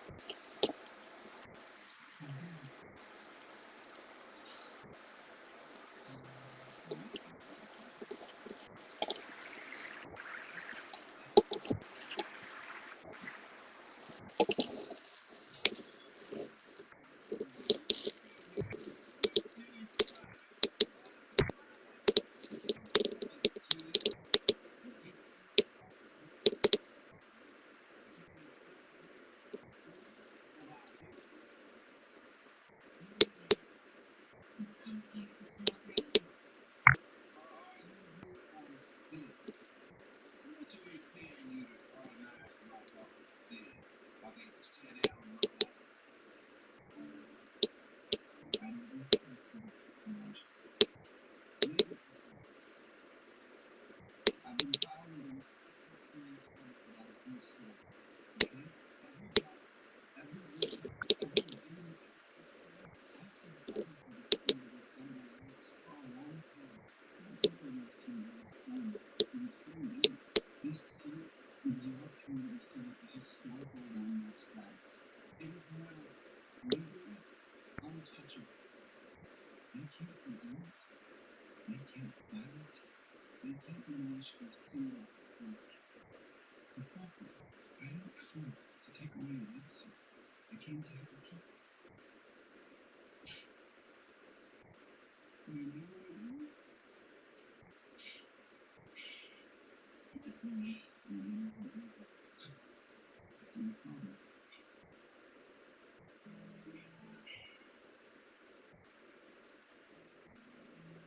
I'm so sorry. It big. Running into a stranger in my own tree.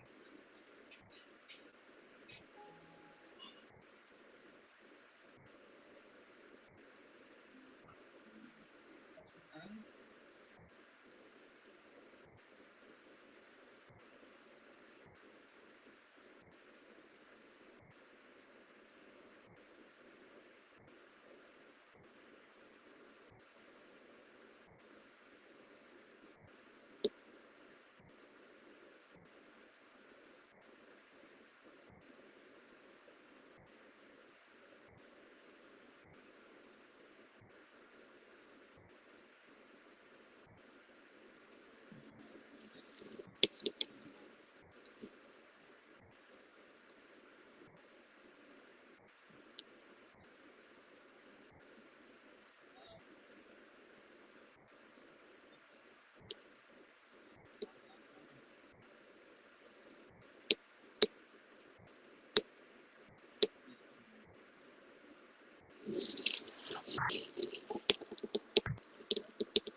ATV, we know that what's in your food, Matt.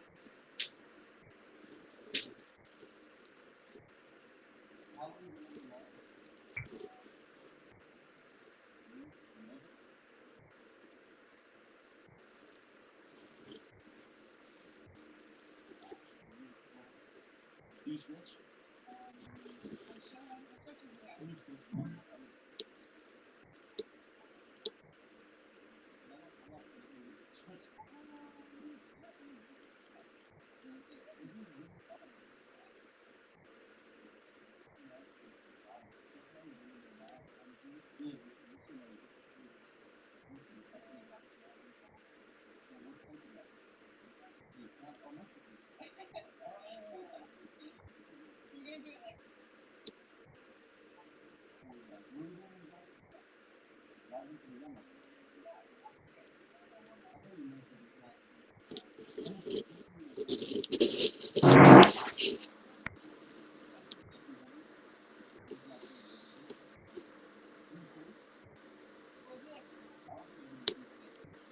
I could probably do it next if you want to play that. No, actually, I don't know. I don't know. You do it.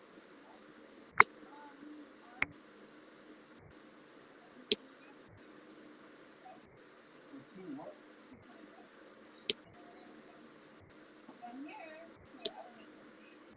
Really? Okay. Yeah.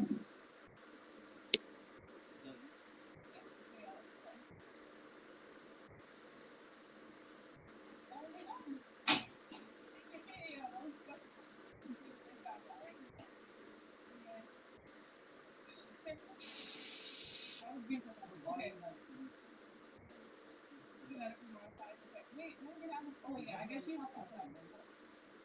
So like what? If I bought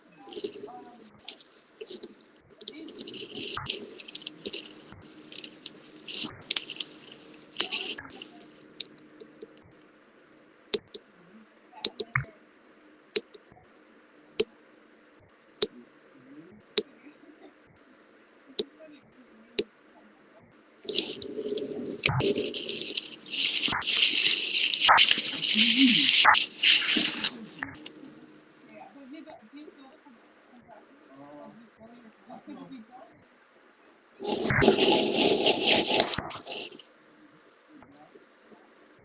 it's your chest. No, you're going all the way down. No, you're not. You're going to that one. Okay, go there. Yeah.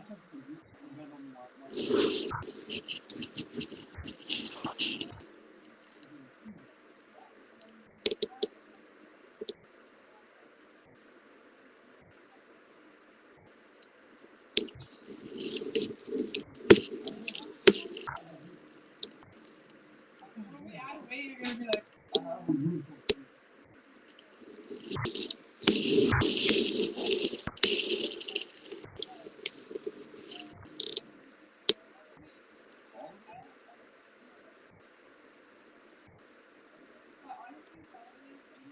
Biceps. That's your two weakest ones? No, actually, that's my two strong.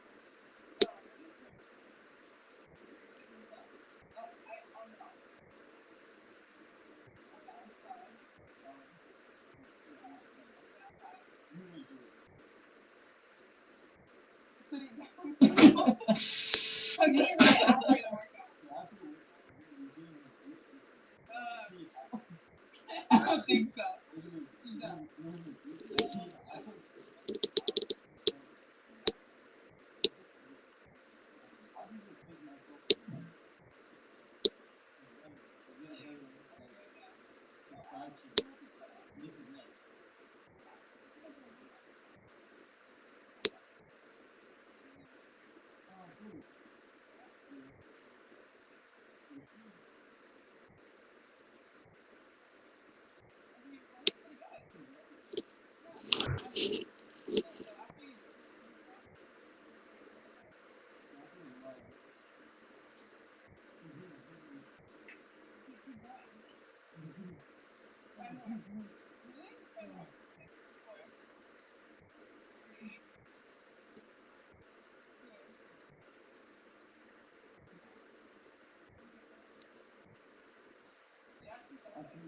That was good.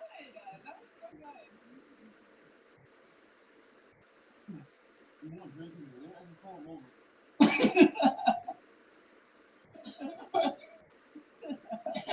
Actually, it's called the drink song. So we have 3 plates on the bar. This is my own time to yard. If I make this, it's a piece of cake. Okay? 20 bucks for the drink. 5 plus, 5 plus, 5 plus. And you have to get 5 plus.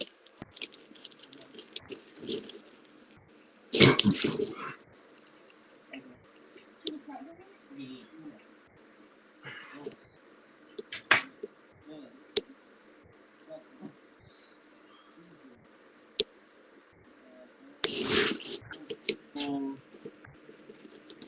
I don't know that. That's cheating.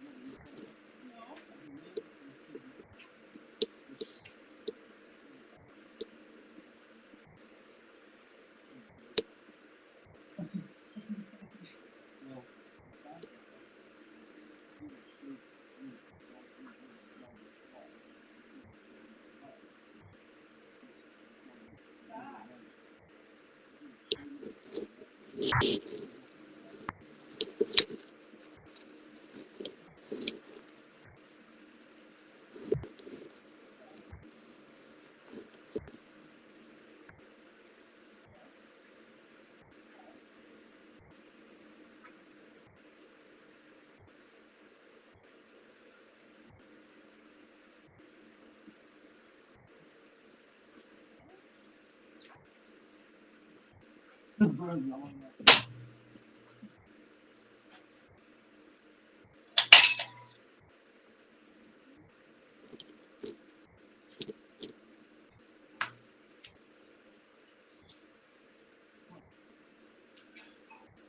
You got plans? I know.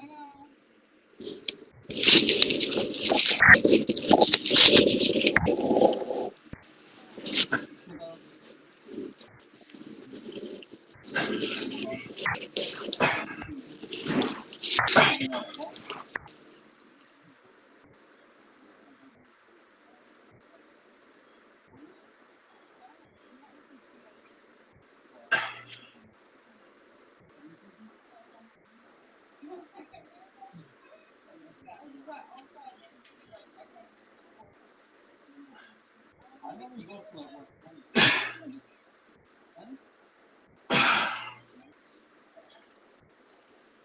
I don't know.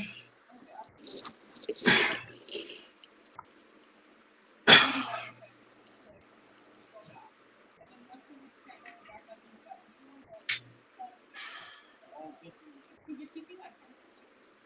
Oh. Okay. Oh yeah. So pretend there's like a rubber band on your foot. How wide do you keep your feet? Like just shoulder width?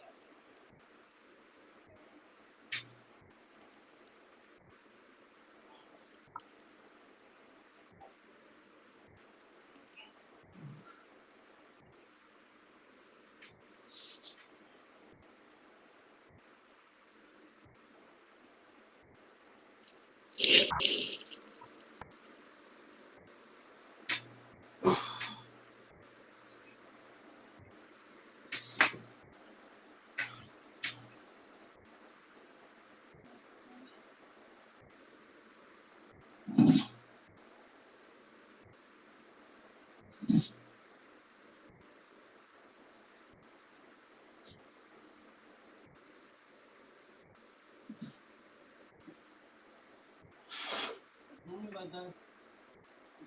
Why did you go over there? Okay, so we're going up. I was going up. You think the 15,000, 75 guys.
They like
this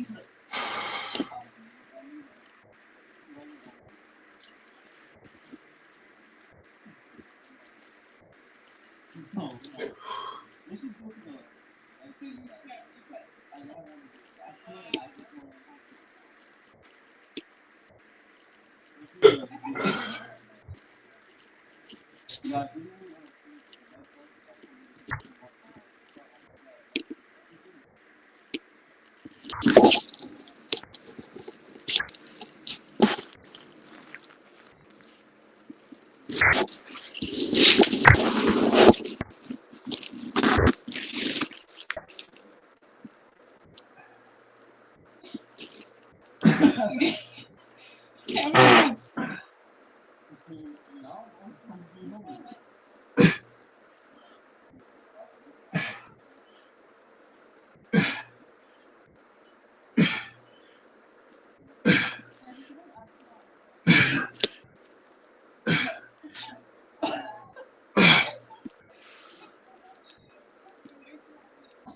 the ball.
We gotta do something.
Take your food from blah to bold. It's not mayo, it's Miracle Whip.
guys, so this is what we're gonna do. We're gonna do a costume thing.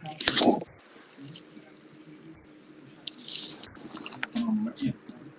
So guys, come on over rumble.com/pushfit. Come on over. We're gonna get off YouTube right now, and we're gonna get off of. Should we get off X too? Yeah, let's push everybody to Rumble. Come on, rumble.com/pushfit. Come on over, guys. Come on over. And then we're gonna do the costume thing, and then we're gonna do Lay's question wrap up. So come on over, guys. Almost done, ladies. Almost, yeah. Do the costume time.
Papa Murphy's Triple Pet Pizza is back for a limited time.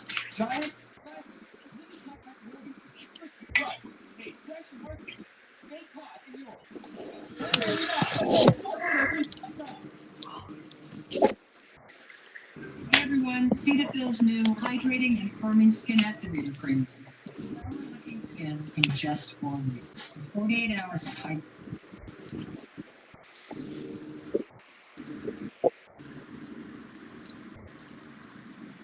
I've been driving through that rural stretch of Arizona for about 3 hours when my headlights hit a man lying in the middle of the road. I'm 48 years old and have been hauling cargo for over 2 decades in the Southwest, so my first impulse was to brake hard and assess the situation. He was lying on his back, arms outstretched, his shirt soaked in red as if he'd been run over minutes before. The truck responded heavily. I felt the load pushing from behind as I downshifted, but there was no car accident, no flashing lights on the shoulder, no recent marks in the dry dirt. The red seemed too vivid against the old dust of the road, and I didn't hear any cries for help, no sound other than the engine idling.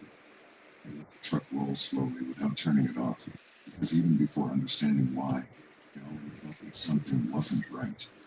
I had left Flagstaff in the early evening, hauling this dry cargo to a smaller warehouse near Yuma.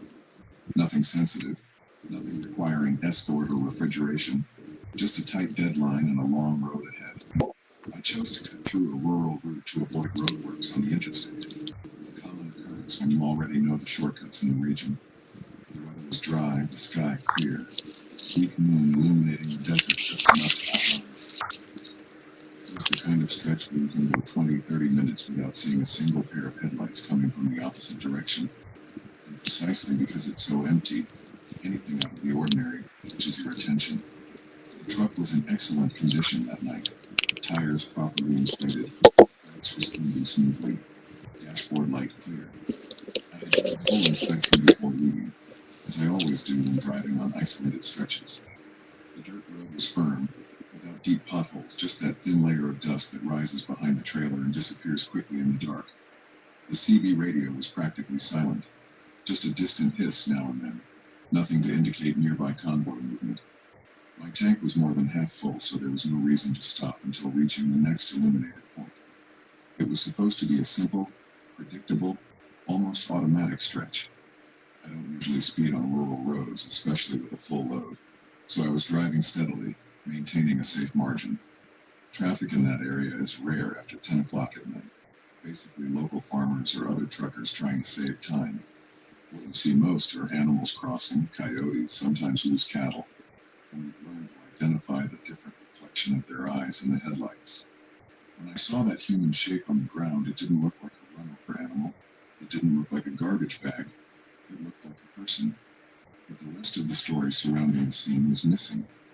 As I slowed down, I began to pay closer attention to the body's position and its surroundings.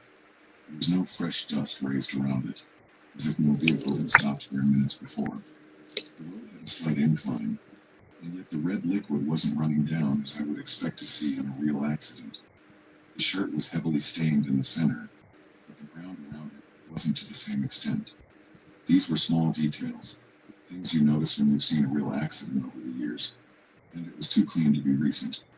I was still a few meters away from him when I thought about taking out my cell phone and calling 911, but I hesitated for a second. The area there has unstable signal. Sometimes it works, sometimes it doesn't, and I didn't want to stop completely without understanding the situation. My high beams only illuminated him and a piece of the road, while the sides remained plunged into absolute darkness. That's when I noticed something else that bothered me. There was no different smell in the air, neither of fuel nor of burning rubber, and that began to weigh more than the body in the middle of the road. I kept the truck in low first gear, letting it move slowly while I assessed whether to slam on the brakes or turn onto the dirt shoulder. That's when I saw something small next to his right arm, almost hidden in the dust. It looked like a cell phone, screen facing upwards, reflecting the light from my headlights in a strange way. I thought maybe he had tried to call for help and dropped it. At the same time, the object's position seemed too neat, as if it had been placed there to be seen. Logic dictated that I stop and check, because if it were real, I couldn't simply continue driving. My instinct was pulling me in another direction, and that's unusual for me. I've stopped to help drivers with flat tires. I've signaled accidents until the police arrived, so it's not fear of stopping. The problem was that nothing there was completely closed off. My body wouldn't move. My cell phone wouldn't vibrate, and the silence was too heavy, even for a rural road. I moved a few more meters and aligned the truck so that the left headlight would illuminate the surroundings. The light opened up the side of the road a little more, revealing a low wire fence and sparse vegetation behind. There was no car hidden directly behind the body, at least not within the direct range of the light. The darkness began just beyond the illuminated circle, and I couldn't see beyond the first row of bushes. It was at that moment that something changed in his posture. It wasn't a clear movement. It wasn't lifting or turning my body. It was just a different tension in the position of my shoulder. Too small for someone passing by quickly to notice, but visible to someone almost stopped and observing. The arm that seemed relaxed and loose was now slightly bent, as if supporting part of the weight, and the red on my shirt hadn't spread even an inch since I'd arrived.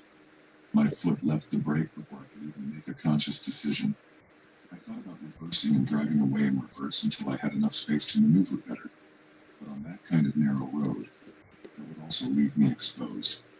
The trailer behind me created too large a blind spot if someone decided to come from the side. The cell phone on the ground remained there still, screen now off as if it had never been used.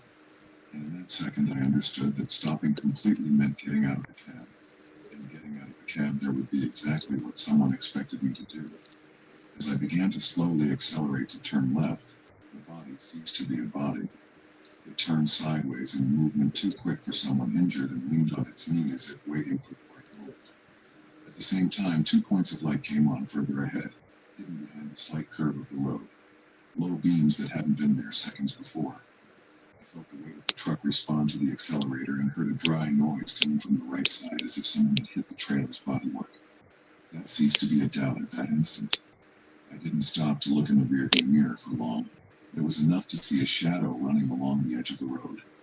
The man who had been on the ground was already standing, and the red on his shirt wasn't running, wasn't dripping, wasn't doing anything but staining the fabric.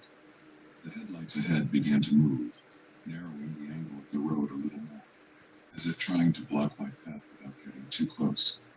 There was no cry for help, no desperate gesture, just movement too coordinated to be a coincidence.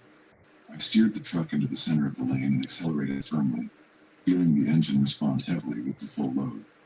The vehicle in front moved forward slightly, but not enough to completely block the road, perhaps expecting me to hesitate or brake.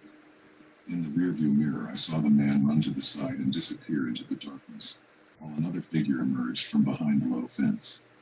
It wasn't a long chase, just seconds too tense to measure, but enough for me to understand that they had miscalculated my reaction. Even before I reached the straightest part of the road, I heard a sharp crack coming from behind, followed by a different vibration in the steering wheel. It didn't sound like a tire bursting, it didn't have that loud explosion sound, but the steering became slightly unstable for a few seconds. In the rearview mirror, I saw something small rolling across the road, as if it had been thrown there at the last moment. I didn't stop to identify what it was. I just kept the truck steady, because slowing down there would mean surrendering control of the situation. The headlights ahead appeared smaller in the mirror, as if they had given up trying to completely block the road. Even so, I could still see lateral movement at the edge of the road, shadows following the truck for a few meters before disappearing. The assembly shook again, this time more briefly, and the dashboard didn't indicate any immediate fault. What began as a scene of supposed distress was now directly affecting the safety of my own vehicle. I was already committed to the decision not to stop, but the consequences began right there, before any clear conclusion. The truck wasn't running exactly as it had minutes before, and I knew that any hidden damage could become a problem later on. There was no going back, no slowing down to check, and there was no pretending it had just been a scare. As I accelerated towards the paved stretch a few kilometers ahead, I realized that the trap had been designed to get me out of the cab, not to prevent me from passing. When I finally reached the paved and illuminated stretch closest to the main highway, I pulled over to a 24-hour gas station to check the truck. I got out, my legs still heavy, flashlight in hand, and found two of the trailer's tires with clean cuts on the sidewall. Nothing explosive, but enough to compromise the trip if I had driven a few more kilometers. They weren't tears from natural wear and tear. They were precise incisions, probably made by some object thrown onto the road. That's when I understood the sharp crack I had heard while passing the makeshift roadblock. I had to call for roadside assistance, wait for a tow truck, and report the incident to the company, explaining that there had been no collision or spontaneous mechanical failure. The shipment was delayed, the next day's schedule was hastily redone, and I had to file a police report at the nearest station, even knowing that it would be difficult to locate anyone in that area. The police listened, took notes, but made it clear that such cases happen too quickly to warrant an arrest. Operationally, the loss was manageable, but it could have been much worse if I had stopped completely. I returned to the road the following morning, but it wasn't the same. Each empty rural stretch took on a different weight. Every strange object on the road seemed too suspicious. It wasn't just about slashed tires or delayed deliveries. It was about the feeling of having been studied for a few seconds while I considered whether to stop. I kept driving, of course, because it's my job, but that kind of scenery ceased to be just an isolated landscape. Some colleagues later asked if I was sure it was a setup, because nobody saw the car, nobody got the license plate, nobody was arrested. I answered in the simplest way possible, describing what I saw and what I heard, without adding anything beyond what was necessary. The red on the shirt didn't run, the body got up too quickly, and tires don't cut themselves in a straight line from both sides. I don't need more than that to understand what they tried to do on that road.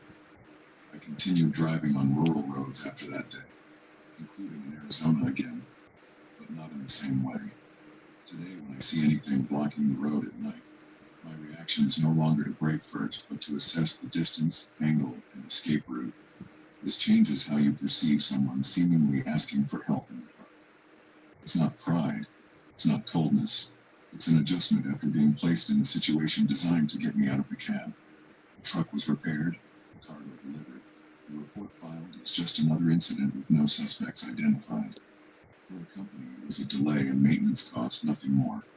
For me, the vivid memory remains of how heavy the silence of that road felt, even before any movement occurred. Since then, I never look at a body on the road simply as an automatic victim. If that first story gave you the chills, please hit the like button. It's the best way to let YouTube know these stories are worth sharing with more fellow travelers. Also, drop a comment below. Have you ever seen something you couldn't explain on a lonely stretch of highway? At HEB, we're committed to helping Texans live well. That's why we offer over 5,000 organic foods, vegetables, and more, including our own HEB organic products. It's at everyday low prices. ATV. Here, everything's better. Do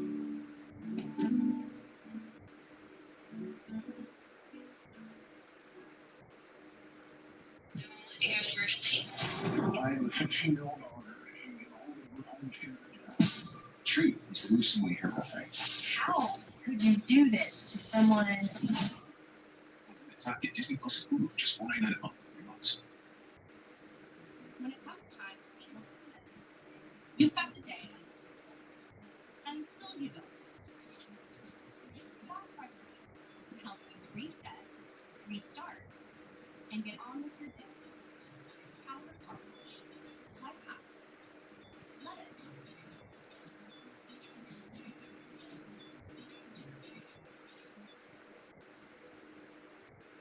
When the dock crew opened the trailer doors, I was still finishing getting out of the cab. The seal was on the parking space. I had checked it myself before parking, so there was no reason to worry. But as soon as the door went up, it was clear that the front pallets were too misaligned to be just road impact. I didn't say anything at the time, I just watched, trying to remember if I had taken any sharp turns during the night. The supervisor stepped inside, stood there looking, and then called me by name in a tone different from usual. That's when the feeling began that I had brought something more than just cargo, even without being able to explain what. I had left a smaller distribution center near Bowling Green in the early evening, carrying regular dry cargo, nothing of high declared value.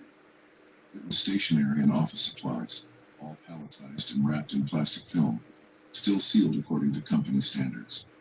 The metal seal was placed in front of me by the shift worker, and I wrote down the number on the stub myself before leaving the yard. There were no stops off route, no unexpected detours, just a quick refueling stop in a well-lit area of the interstate.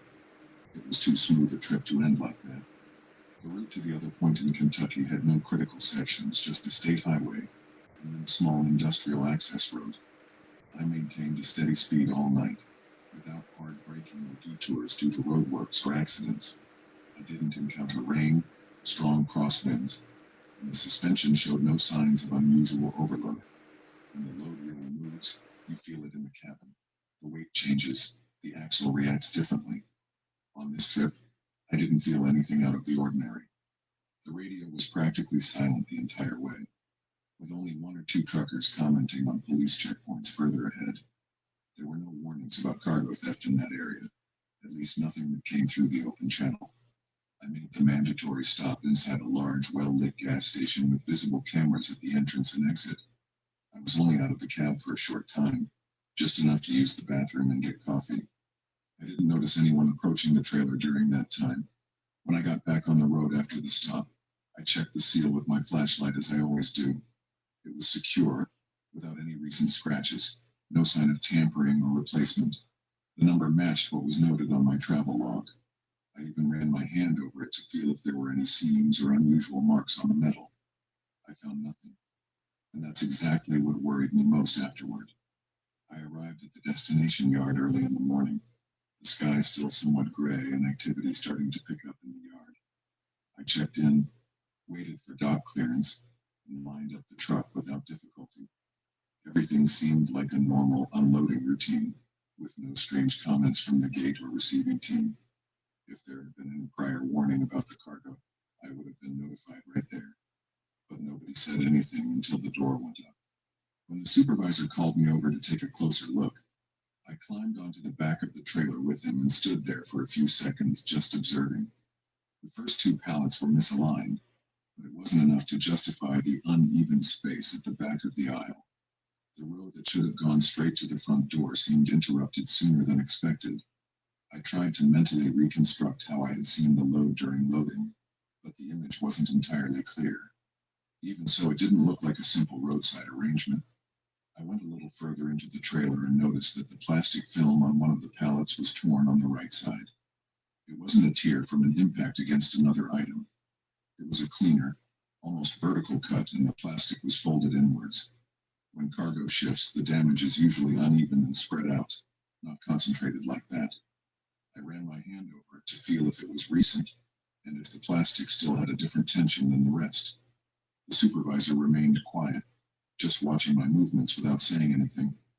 As the employees began counting the boxes, I noticed something else that didn't add up. Some packages further back had adhesive tape that was different from the original factory tape, slightly lighter shade and a straighter cut. It wasn't something anyone would notice immediately, but those who work in inventory control learn to spot these small variations. I felt a pang in my stomach because the outer seal was intact. If someone had tampered with it, it hadn't been through the main door. There I had to decide how to position myself before the situation escalated. I could have immediately started defending myself, stating that everything went perfectly with the boarding, but that would only create tension prematurely. I preferred to maintain a calm demeanor and let the official count indicate what was missing. I knew that any exaggerated reaction could sound like premature guilt. At the same time, remaining completely passive also seemed strange. While we waited for the partial report, my mind began to replay every minute of the trip. The stop at the eliminated gas station, the time outside the cab, the moment I checked the seal before continuing. I hadn't heard any unusual noises. I hadn't felt any change in the weight of the load. I hadn't noticed anyone circling around the trailer. And yet, looking at that ransacked interior with the intact seal in my hand, I knew something had happened outside my field of vision. The official count took longer than usual, and that already started to change the atmosphere at the dock. 2 employees came in with clipboards, left, returned with a printed list, and began comparing code by code. The supervisor spoke quietly on the phone, turning his body slightly so I couldn't hear everything. I remained there near the back of the trailer, trying to maintain a neutral expression while observing the activity. The more time passed, the less it seemed like a simple mishap. At one point, one of the guys called the supervisor and pointed to the back of the trailer near the front wall. I couldn't hear the whole sentence, but I caught the word missing being said more than once. The supervisor came back to me with a folded piece of paper in his hand and asked if I had made any unrecorded stops during the night. The question was polite, but too direct to be casual. I replied that no, I had followed my normal route and only stopped in well-lit places with a visible camera. He nodded, but didn't seem convinced. What started to bother me was realizing that no one was commenting on the broken seal. It was as if everyone was trying to understand what was missing before questioning how it happened. The seal was still attached to the door, with no sign of cutting or replacement, and that made the situation stranger than a simple break-in. If someone had forced entry, the damage would be there for everyone to see. But inside, there were boxes that had been opened and closed again, as if someone had taken the time and patience to choose what to tamper with. As the inventory progressed, I noticed that some boxes were slightly lighter when one of the employees repositioned them. He commented on it quietly, almost as a technical observation, but loud enough for me to hear. This indicated that it wasn't just displacement, it was selective removal of contents. And yet, no visible markings on the outside of the trailer explained the access. The feeling of being in the middle of something that didn't make sense began to grow. I began to mentally replay the moment I stopped at the gas station, remembering that I had only been away from the cabin for a few minutes. The parking lot was spacious but not completely full, and there were cameras on the light poles. Even so, I didn't remember seeing anyone circling near my trailer. The more I thought about it, the more I realized that if someone had entered, they had done so in a way that was too planned to be opportunistic. The confirmation came almost without ceremony. Some specific units were missing, not entire boxes, but items removed from inside and the packaging resealed. This meant that someone not only entered the trailer, but knew exactly what to look for. The supervisor took a deep breath before showing me the discrepancy in the report, and at that moment I realized the problem had gone beyond a simple cargo discrepancy. The consequences began there, before any direct accusation. No one raised their voice, no one pointed a finger, but the atmosphere changed. I began to be observed more closely than before, as if every word I said could weigh on the outcome of the internal investigation. The intact seal became a central piece of the conversation, because it eliminated the most obvious explanation. If there was no external breach, then the access must have happened at some invisible point in the process, and I was the most obvious link between origin and destination. I could have pressed for an immediate review of the cameras, demanded a technical analysis of the seal, or even requested police presence at that moment. but I chose to avoid direct confrontation in the yard. I knew that any more aggressive reaction could worsen the perception of me.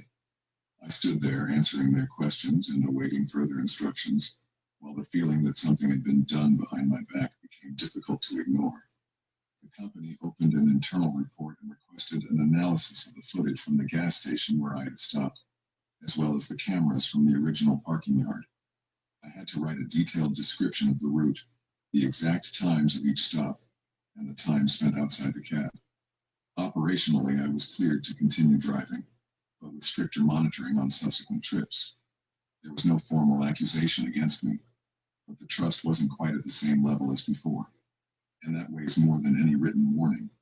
The loss was absorbed as a partial cargo loss without external fanfare, but internally, it became a recurring topic of conversation in logistics meetings. Whenever a discrepancy arose in another shipment, my name was mentioned in connection with the previous case, even without concrete proof of my fault. I continued working normally, meeting deadlines and routes, but now each shipment and each inspection had to be done with extra care. The seal may remain intact, but the peace of mind is no longer the same. I still drive through Kentucky frequently, passing by that same illuminated checkpoint and the industrial access road where I made the delivery. From the outside, nothing has changed. The yard is still operating, the ships are still rotating, the seals are still being placed in front of me as always. But now I observe my surroundings more closely, before getting out of the cab and take a few extra seconds checking details that I previously accepted as automatic routine. It's not overt paranoia. It's a kind of quiet attention that remained after that day. To this day, no one has told me exactly how the cargo was accessed with the seal intact. The company treated it as an isolated incident and moved on, but I never received a definitive technical explanation. What remained was the feeling that something entered and exited my trailer without leaving an external mark, and that's hard to accept when you live with the responsibility for what you transport. Since then, when I see a perfectly gleaming seal on the door, I no longer feel immediate relief. I was stopped waiting for a spot at an urban loading dock in Michigan when I heard the first metallic clunk behind me. It wasn't the sound of cargo shifting. It was that short, metallic on metal sound, like when someone tests a hitch before pulling. I know the sound of my own fifth wheel well, and it didn't sound like a normal adjustment. I looked in the side mirror, expecting to see some yard worker maneuvering too close, but there was no one wearing a reflective vest there. The truck hadn't swayed like it does when someone actually couples another tractor unit, but the sound repeated itself a second time. That's when I felt that uneasy feeling rise up before I even understood what was happening. I had arrived too early for the unloading time, and was instructed to wait in a side area of the industrial complex. It was an urban area of Michigan, large warehouses, trucks constantly coming and going. But at that specific point, I was somewhat isolated from the main activity. The cargo was light electronics, palletized, nothing flashy on the outside, but with enough added value to attract the wrong kind of attention. The seal was intact, the documentation checked at the gate, everything within normal protocol. It was supposed to be just another ordinary wait before lining up at the dock. The parking lot wasn't empty, but it wasn't crowded either. There were a few trucks parked further ahead, engines off, drivers probably resting inside the cab. I kept my engine running because the space could become available at any moment. The side street behind me had occasional traffic of small vehicles, employees coming and going. Nothing that seemed out of the ordinary at first glance, except that this area didn't have as many visible cameras as the main entrance. I usually pay attention to my surroundings even when I'm stopped, especially in urban areas. I've seen colleagues lose cargo while distracted by paperwork, but I hadn't gotten off there yet. I was just waiting for instructions over the radio from the yard. When I heard that metallic click for the second time, I didn't feel the full coupling jolt, but I felt a slight different pressure in the assembly. Too small to be an official maneuver, but noticeable to someone who's been sitting there for years. I quickly checked the dashboard to make sure the trailer brake was actually engaged. It was. The parking brake pin also remained pulled, as I had left it when I stopped. This meant that no one should have been trying to tamper with the hitch at that moment. Even so, the sound had been clear, and it wasn't coming from inside the cargo area. I stood motionless for a few seconds, trying to decide if I was overreacting or if I needed to get out of the cab immediately. What really bothered me was realizing I hadn't seen any new horse approaching in the rearview mirror. If someone had been trying to attach another trailer to my horse, I would have noticed more movement. But if it were the other way around, someone trying to pull my trailer with another horse, the blind spot could obscure part of the maneuver for a few seconds. And it was this possibility that made me reach for the door handle before I could even think properly. I carefully opened the door and got out of the cab, trying to act as if I were just doing a normal routine check. I didn't want to show that I had noticed anything specific, because sometimes simply showing attention changes the behavior of someone trying to do something wrong. I walked around the left side of the truck first, keeping enough distance to observe the fifth wheel without exposing myself too much. The asphalt was clean, no tools were scattered on the ground, no obvious sign of tampering. Even so, I felt that the position of the assembly wasn't exactly as I had left it. When I stopped next to the tow hitch, I noticed that the locking lever had been partially moved. It wasn't completely loose, but it also wasn't as firm as before. This kind of detail doesn't stand out to someone who doesn't work with this every day. But to me, it was clear that someone had tested the mechanism. I myself had pulled that lock forcefully when parking. That slight difference in position doesn't happen on its own. I then looked further ahead and saw a white horse standing a few meters ahead, lined up at an odd angle for someone just waiting for a parking space. The engine was running, the exhaust releasing light vapor into the cool morning air. The driver didn't get out, didn't signal, didn't seem interested in talking. He just stood there for a few seconds that seemed too long to be a coincidence. It didn't look like a maneuvering error. I could have gone up to him immediately and confronted him directly, but I decided to do things differently. I went back to the cab and honked twice, loud enough to attract the attention of the entire yard. The white horse started moving almost instantly, slowly advancing until it turned the corner of the shed. There was no argument, no explanation, just a clean exit for someone who supposedly wasn't doing anything wrong. When I got out again to inspect it more closely, I realized that the fifth wheel lock had been pulled just enough to allow for quick uncoupling. If I had stayed inside the cab dealing with paperwork or distracted on the phone, a simple correct coupling of another horse would have been enough to get the trailer off the road. That's when I understood it wasn't an improvised attempt. It was a test of time and reaction, and I had only interrupted for a few minutes. I stood there for a few seconds looking at the fifth wheel, trying to figure out how long someone would have needed to work on it without me noticing. It wasn't the use of heavy tools or brute force. It was a quick, precise movement from someone who already knew exactly where to place their hand. While I was analyzing the position of the lock, I noticed a recent mark of displaced grease on the side of the hitch. It was a small detail, but enough to show that it had been manipulated seconds before. I looked around for a visible camera in that side area of the yard and didn't find any pointed directly at where I was. The main entrance was monitored, but the coverage back there seemed too partial. 2 trucks further ahead had their curtains closed, the drivers probably resting, and nobody seemed to have noticed anything. The surrounding urban traffic continued as normal, small cars passing on the outside street as if nothing was happening. This made everything more unsettling. I decided to notify the yard management even before confirming any major damage. I went into the cabin, picked up the internal radio, and reported an attempted tampering with the hitch. On the other end, the response was too calm, asking me to wait for a supervisor to come to the location. While I waited, I looked at the side of the trailer more closely and noticed something I hadn't seen before. The side identification sticker was slightly scratched, as if someone had touched it with metal equipment.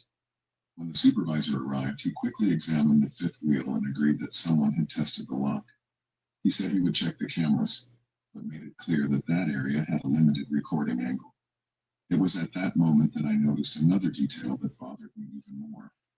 The tailgate seal was still intact, but the carrier's identification sticker was slightly peeling off at one end. A small thing, but enough to indicate recent contact. I still didn't know if the goal was to take the entire trailer, or just test the ease of future swapping. Try Aleve for longer-lasting body pain relief. Aleve.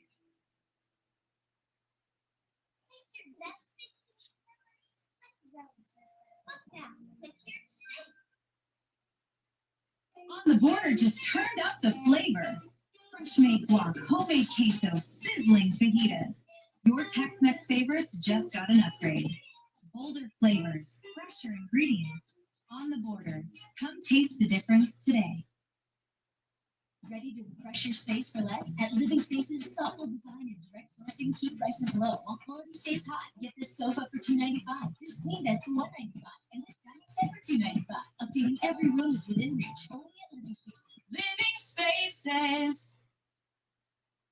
But while I waited for confirmation of the images, I realized that the damage had already occurred on another level. Even if the trailer hadn't been taken that morning, someone had chosen my set to try. And that meant it wasn't by chance. Confirmation that something bigger was at stake came a few minutes later, when the supervisor returned with partial information from the cameras. The white truck had entered the yard a few minutes before I arrived at the side area, and was not on the scheduled unloading list for that time. It circled slowly along the side of the warehouse and stopped exactly behind my trailer long enough for a quick attempt. There was no clear record of the license plate because of the camera angle. That made it clear that it wasn't a simple route error. While we were talking there next to the truck, I received a call from the company asking if I had changed positions in the yard without notice. According to the tracking, there was a slight weight fluctuation registered in the system minutes before the noise I heard. This meant that the trailer experienced slight external traction, even without fully uncoupling. The attempt wasn't just a visual test. There was real effort to move the unit, and that already constituted operational damage. I could have left immediately after the scare and waited for instructions at a safer location, but the cargo was already partially compromised simply because they had tampered with the hitch. The risk of structural damage to the locking mechanism required a complete inspection before continuing the journey. While we waited for an in-house mechanic to check the system, it became clear that, even without total loss of the trailer, the scheme had progressed enough to cause damage. The discovery had prevented something worse, but it didn't stop the impact. The inspection confirmed that the fifth wheel lock suffered forced wear on the safety pin, enough to require replacement before any new coupling. This meant temporary immobilization of the truck and an immediate delay in unloading, in addition to the cost of parts and labor. The company treated it as an attempted aggravated theft and filed a formal report.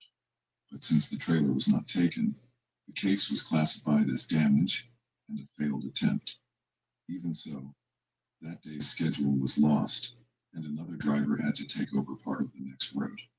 Financially, it wasn't a total loss of cargo, but there were real costs associated with emergency maintenance and unforeseen downtime. Internally, my name became linked to the incident as the driver of the vehicle at the time of the attempt, which automatically leads to questioning even when the fault doesn't lie with the driver. I continued working normally after that, but each stop at an urban dock was made with extra caution regarding the surroundings. Because once someone tests your trailer, you know it wasn't a random choice.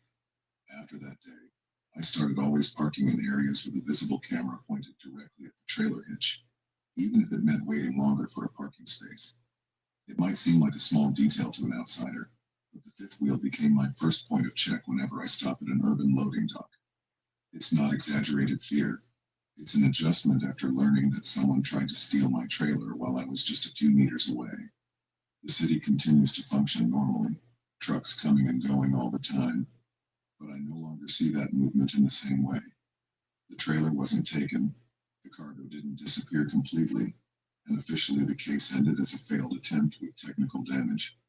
However, the financial loss did occur and was recorded in the report, along with my name in the field for the driver responsible for the vehicle.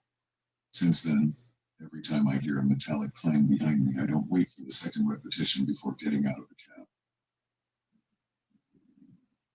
Thanks for riding along today. If you enjoyed this haul, please leave a like and a comment. Those simple actions tell the YouTube algorithm to deliver our stories to a wider audience, and it truly helps this channel grow. Stay safe out there, and I'll see you in the next one.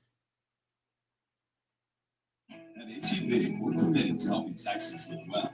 That's why we offer over 5,000 organic fruits, vegetables, and more, including our own HEB organic products at everyday low prices. HEB, here, everything's better. At Hillingstone, members get more, starting with a free facial gift card just for joining. More time to unwind, more room to breathe, and more moments that are truly yours.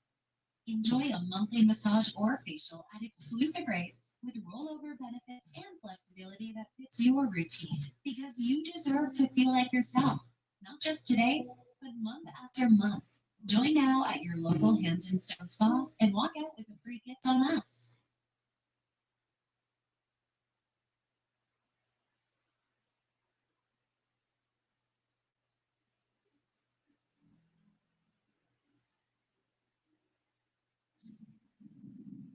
What made me understand that that night was unusual wasn't the noise. It was the silence that followed. I prefer not to say my name, and after what happened at that roadside stop on I-10, I learned that keeping certain things off the table is a way to continue driving in peace. I've been driving across the southern part of the country for years. I know every stretch of desert that seems endless.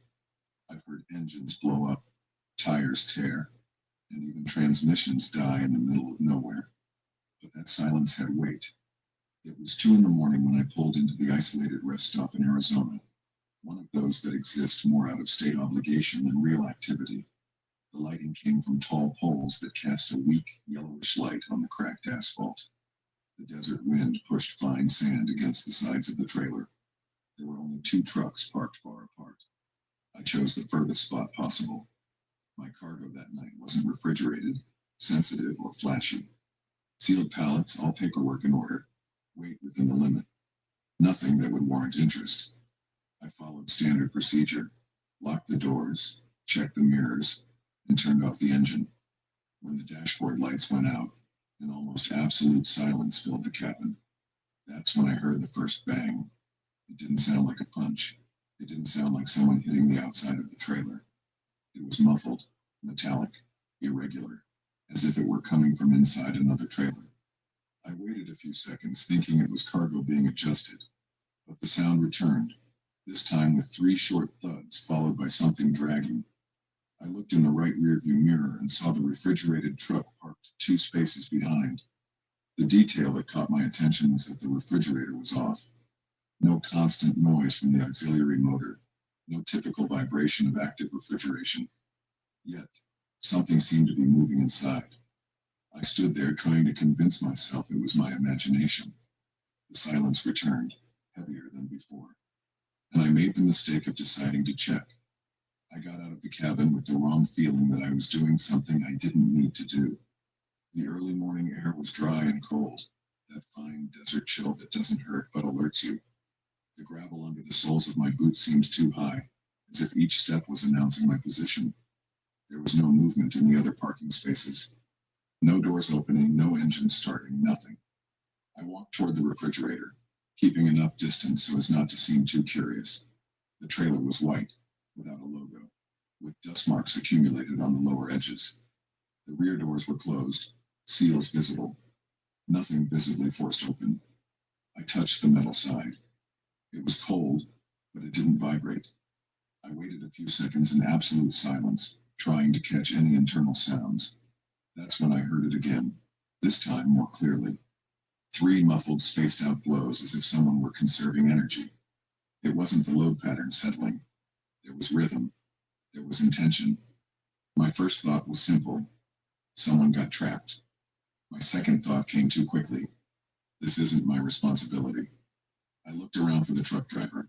The cab was dark, curtains drawn, no sign of occupancy, no license plate indicating a large company, no visible identification. It was at that moment that I saw lights appear at the entrance to the rest stop. A pickup truck pulled in far too slowly for someone who just wanted to park.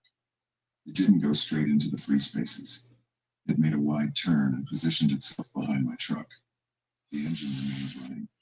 The high beams were fixed on my rearview mirror. I didn't run back to the cab, and today I know that almost cost me dearly. I stood between my truck and the refrigerated truck, trying to appear indifferent to the presence of the pickup. Its engine remained running, steady, as if waiting for something to happen. The high beams suddenly went out, but the vehicle didn't move. That's when the feeling of being watched ceased to be just an impression. The truck door opened slowly, with a movement too controlled to be casual. A man got out holding something long against his leg, but not in a threatening way. He closed the door slowly and began walking toward the back of my trailer. There were no shouts, no running, No nervousness. There was method. I maintained a firm posture and began to back away toward my cabin, measuring each step. He didn't say anything, didn't quicken his pace, just adjusted his trajectory to keep the distance the same. When I reached the driver's door, I felt my heart pounding in my chest. I climbed 2 steps at once and got into the cabin. I closed the door and immediately engaged the central locking, turning the key in the ignition almost reflexively. Before the engine had finished starting, I heard a sharp thud on the passenger window. The first blow didn't shatter it completely, but it created a web of cracks that spread in seconds. The second blow went right through. The glass shattered into the cabin with a violent sound, scattering fragments across the seat and dashboard. I felt small cuts on my arm as he tried to reach the inside door handle. The object he was holding was a heavy metal tool, not an improvised one. He knew exactly where to strike to create enough space. I didn't have time to think about courage or fear, only about the sequence of actions. Clutch pressed, key turned all the way, diesel engine responding with minimal delay. I kept my foot firmly on the accelerator as I released the parking brake and engaged first gear. The man tried to force his arm through the broken glass but couldn't reach the latch. The truck started moving the exact moment he lost his balance. The pickup truck behind me was blocking my front exit, so the only option was to go sideways. I turned the steering wheel sharply, ignoring the bad angle and the proximity of the loose gravel. The trailer responded with a heavy delay, dragging slightly before straightening out. I heard something hit the side of the cab, but I didn't stop to identify what it was. My only goal was to create distance. The pickup truck reacted quickly, accelerating to try and close my exit angle. It moved forward on the left side while I was still adjusting the alignment of the vehicle. The truck's total weight provided stability, but also limited any sudden maneuvers. If I misjudged the turn, I could end up sideways and completely vulnerable. I kept the accelerator steady, without any visible panic. I passed the rest stop exit, almost scraping the low concrete curb. As soon as I reached the I-10 highway, I shifted into the next gear and increased the revs. The pickup truck tried to keep up for a few seconds, staying in the side lane. Its headlights were flashing intermittently, perhaps trying to disorient me. I maintained a straight line. After a few kilometers, she slowed down and disappeared in the rearview mirror. There was no long chase, no gunshots, no honking. Just the calculated retreat of someone who didn't get what they wanted. I kept driving without slowing down, feeling the cold wind enter through the broken glass and mix with the smell of dust and metal. I only slowed down when the mileage counter indicated a sufficient distance to make it impossible to catch me in a few minutes. The wind coming in through the broken glass started to really bother me, bringing in fine sand and the dry smell of the desert. My arm burned from the small cuts, but nothing deep enough to compromise my driving. What really weighed on me was the question I avoided answering. What would have happened if I had opened that refrigerator? I kept thinking about the muffled thumps I heard before the truck came into the rest stop. The pattern wasn't random. It wasn't the sound of loose cargo. It was a restrained, almost calculated rhythm, as if someone knew they couldn't draw too much attention. It didn't sound like a coincidence, and the synchronized arrival of the truck made it all seem even less natural. If someone was trapped inside, the plan was simple and cruel. Create enough curiosity to force a driver to approach and get out of the cab. With the truck unlocked and the driver out of control, all that was left was to surround them and take over. It wasn't about the refrigerated truck, it was about my truck. It was about cargo, paperwork, and a quick disappearance. I'd heard similar stories about crossing Texas and New Mexico, but I always dismissed them as gas station exaggerations. After that night on I-10, I stopped believing it was all just hearsay. Someone had planned the time, chosen the location, and counted on the desert's isolation. Nothing there seemed improvised. When I finally pulled into a well-lit gas station many kilometers later, I realized my hands were still tense on the steering wheel. The attendant asked about the broken window, and I simply replied that it was an attempted robbery. I didn't mention the refrigerator. I didn't mention the banging. I didn't mention the silence. Some things are better left unreported. I continued my journey after improvising a shield on the windshield, but the road seemed different from that night on. Each stop required calculation. Each distant light gained significance. The isolation that once represented peace became a variable of risk. Working across state lines has always involved exposure, but there it became clear how much we depend on split-second decisions. I-10 remained the same, but I didn't. I prefer not to give my name because I still pass through that area a few times a year. I don't know if that refrigerated truck actually had someone inside or if it was all part of a larger scheme. I didn't go back to check. I didn't file a detailed complaint. I didn't try to investigate. My priority was to keep the cargo and stay alive. Sometimes surviving means accepting that you won't have all the answers. What remained was the pattern, not the violence. The muffled sound, the synchronized arrival, the calculated roadblock, the direct attack on the cabin's most vulnerable point. Nothing there seemed impulsive. It was cold, practical, and functional. That's what bothers me most when I remember that early morning. If you're listening to this now, you understand what it's like to depend on constant attention on the road. You know that many situations start out too small to seem like a real threat. I almost turned curiosity into a fatal mistake, and it was a close call that night didn't end differently. If that story hit you even a little, take a second and hit like. Seriously. When you like and leave a comment, it tells YouTube to push these stories to more people who actually enjoy this kind of content. Drop a comment too. Even just a quick thought about what you would have done in that situation. That kind of engagement really helps this channel grow. And if you're not subscribed yet, consider subscribing so you don't miss what's coming next. Now, let me tell you what happened on the next run. Booking.com has stays for absolutely anyone. Imagine you're a musical-obsessed couple. You book a dazzling hotel in the Big Apple, 5 stars, with a balcony for your big sofa. If Broadway Boss can find their perfect stay, anyone can. Booking.com, Booking.net. My name is Travis Cole. I'm 40 years old, and I've been driving long routes through the West for almost 2 decades. I've always believed that an empty road is synonymous with tranquility, especially in the deserted stretches of Nevada, where the horizon seems endless. That night I was cruising down a state highway off the main road, maintaining a steady speed and a clear head.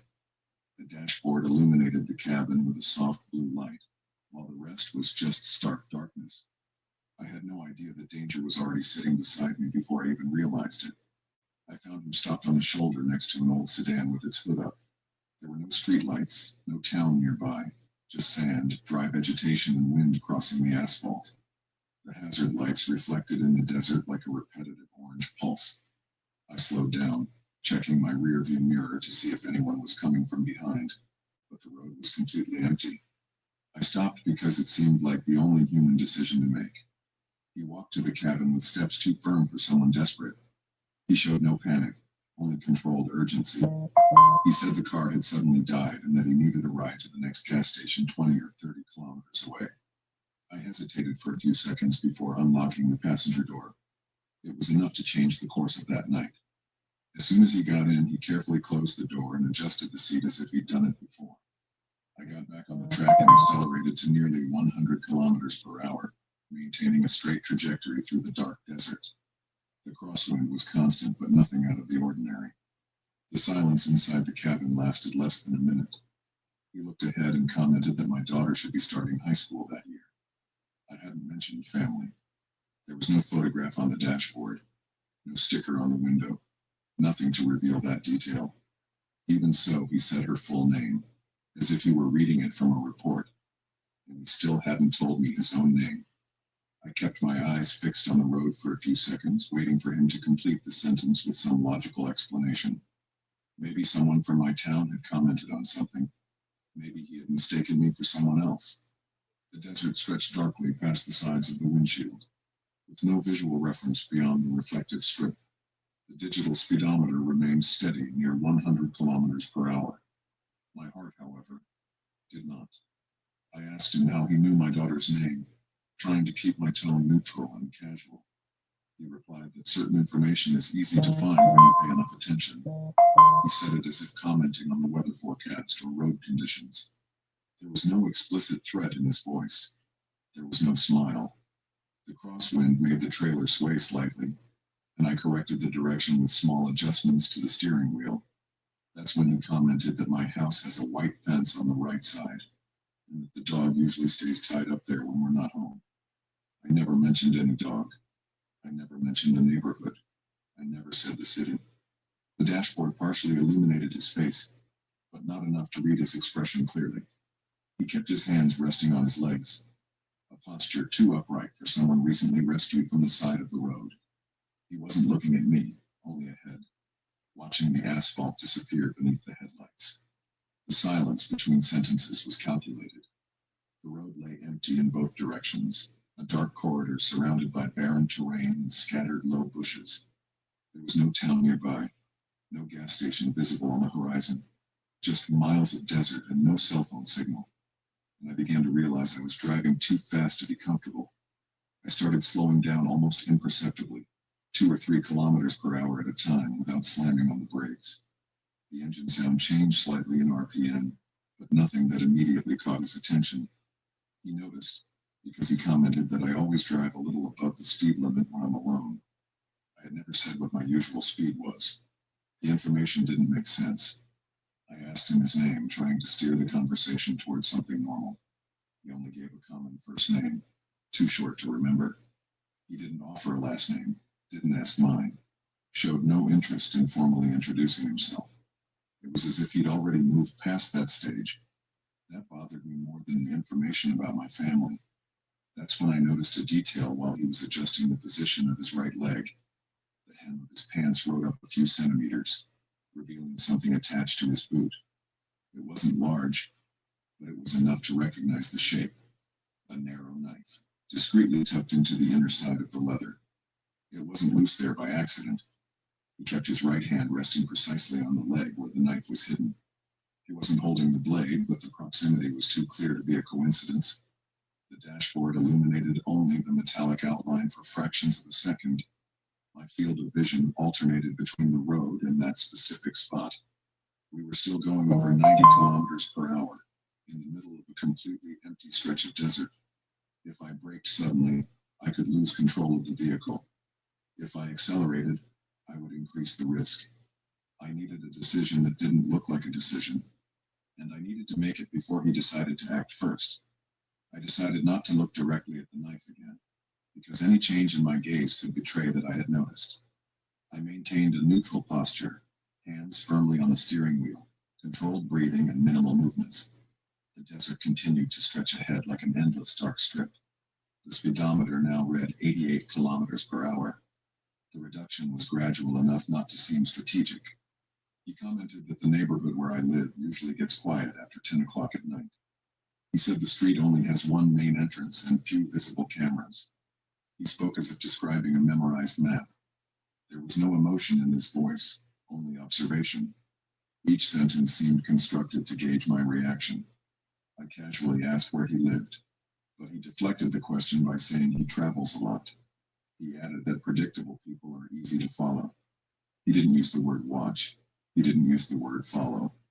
Still, the meaning was too implicit to ignore. My focus on the road had to compete with mental calculation. I noticed on the dashboard that a small secondary detour would appear a few kilometers ahead, a dimly lit technical rest stop used for maintenance. It wasn't an official station, but it had open space and better lateral visibility. If I could get there without provoking a reaction, I would at least have room to maneuver. The decision needed to seem natural. He readjusted his leg's position, confirming that the knife was still there. His right hand was now closer to the handle. The silence inside the cabin grew heavy, unlike the comfortable silence of before. I knew that the next action would determine how that night would end. I signaled the detour as if it were routine, gradually reducing the speed to 60 kilometers per hour. I didn't brake abruptly, just let the truck lose power naturally. He asked if we were close to the service station, and I replied that I needed to check a noise in the axle before continuing. I maintained a technical, confident tone, as if it were standard procedure. The vehicle began to enter the open maintenance area. The space was wide, with a compacted gravel floor and lighting far enough away to create long shadows. As soon as I lined up the truck, I pulled the parking brake with controlled firmness. The engine continued running, vibrating under the cab as it always does. I needed everything to appear normal until the very last second. Every movement I made was calculated, so as not to trigger an early warning. He moved his hand toward the knife almost imperceptibly when he realized he hadn't put one there. The gesture was quick, but not quick enough for me not to confirm his intention. Before he could fully draw the blade, I opened my door and got out of the cabin on the opposite side from him. I didn't run. I just moved decisively. As soon as my feet touched the ground, I quickly circled the front of the truck, keeping my distance from the passenger door. He opened the door almost at the same time, but the height difference and the weight of the cab worked in my favor. I stayed out of direct reach while he assessed the situation. The knife was now fully visible in his hand. Without saying a word, I returned to the driver's side of the cab, climbed the steps, and locked the door before he could get around the vehicle. I engaged the gear and released the brake in continuous sequence. The truck moved forward, leaving him on the gravel, stopped without chasing after it. In the rearview mirror, I only saw the silhouette diminishing in the dust. I only truly breathed a sigh of relief when I got back on the main highway and resumed a steady speed. The desert remained the same, dark and silent, but now it seemed larger than before. The speedometer read close to 90 kilometers per hour again. My hands were firmly on the steering wheel, but the tension was still there. The cabin had never felt so small. There was no chase, no headlights flashing behind me. He simply stood there, motionless on the gravel, as if he had already decided that this attempt was over. That's what disturbed me the most. There was no desperation, no emotional outburst, just a completed calculation. For the rest of the trip, each kilometer marker seemed slower than usual. I mentally revisited every detail of the conversation, every phrase he uttered as if I were reading a file. I don't know how he knew about my family. I don't know how long he'd been observing me, or if it was all a contrived coincidence. What I know is that the knife wasn't for ordinary self-defense. It was positioned for quick access, hidden enough not to attract immediate attention. And the kind of information he had didn't come from an impromptu roadside conversation. It came from prior observation. Since that night in the Nevada desert, I no longer give rides on deserted highways no matter the situation. The road remains long, remains silent, but now I understand that not every request for help is just a request. Sometimes it's a test to see if you're willing to open the right door. The gate was open when it shouldn't have been. There was no illuminated sign, no active guard post, no record of nighttime operations in that yard. Even so, the recent tire tracks on the ground indicated constant movement. I knew it didn't make sense even before I turned off the motor, and yet I went in. My name is Caleb Turner, and I've been driving in the Southwest long enough to recognize when a place feels off. The company instruction was clear. Wait there until unloading clearance the following morning. The yard was isolated, surrounded by open desert and low metal sheds. There was no town nearby, just state highway and sand. After parking in the designated area, I turned off the engine and waited for silence to settle in. The desert wind swept across the terrain, kicking up fine dust against the sides of the trailers. The lighting came from tall poles with flickering white bulbs. With each flicker of light, the shadows shifted position. It was on the third swing that I noticed movement where there shouldn't be any. Two men were standing between trucks parked further back, unloading something quickly and in a coordinated manner. They weren't wearing uniforms, there was no forklift, and there was no official record of their activity. The rear doors of one of the trailers were open. I remained motionless inside the cab, watching through the side mirror adjusted to its maximum. The boxes they were moving had no visible identification and were being transferred from one truck to another. No interior lights were turned on to avoid attracting outside attention. This wasn't an overtime shift. This was something that shouldn't be happening. I remained seated in the cabin for a few minutes, pretending to review messages on the panel to justify leaving the interior light on. Every movement outside was quick and efficient, as if following its own schedule. There was no loud conversation, only short gestures and silent coordination. The surrounding desert remained completely dark beyond the reach of the streetlights. This was happening in the middle of nowhere. The transfer of goods was done directly between two trailers parked side by side. One of them wasn't on the list of vehicles scheduled for that yard that night. I had received the full schedule before leaving the base. I recognized at least 3 license plates that shouldn't have been there. This confirmed that I hadn't been imagining things. I decided not to interfere and just wait inside the truck until dawn. The plan was simple: remain invisible. If they didn't know I'd noticed, maybe it would all end there. I slightly adjusted the mirror to widen my view without leaning too far. The last thing I needed was to attract attention. That's when one of the men stopped for a second and looked directly in the direction of my truck. It wasn't a casual glance, it was an assessment. He remained motionless for several seconds, far too long to be a coincidence. Even with the uneven lighting, I felt I had been identified. Instinctively, I turned off the interior cabin light and remained completely still. My truck was positioned about 50 meters from their activity, but the line of sight was direct. I had a clear feeling that this distance was not enough, and at that moment I realized that the main gate was no longer open. I leaned slightly to see the gate in the side convex mirror. Where there had once been a free opening, there was now a chain running through the metal bars. I didn't hear the moment they closed it, which meant they did it while I was watching the back of the yard. The padlock reflected the intermittent white light of the lampposts. That wasn't an operational coincidence. I glanced back at the men in the background and noticed that one of them was no longer carrying boxes. He was walking towards me with controlled steps, without any apparent hurry. He wasn't running, shouting, or pointing at anything. He was simply steadily closing the distance. The other remained by the trailers observing. My first impulse was to start the engine immediately and drive toward the gate, but the interior space was too narrow for a sudden maneuver. There were trucks parked in parallel rows, creating tight corridors. If I got the angle wrong, I could get stuck between two trailers, and then there would be no second chance. I decided to keep the truck off for a few more seconds, trying to look like just another driver waiting to unload. The man kept approaching. Now let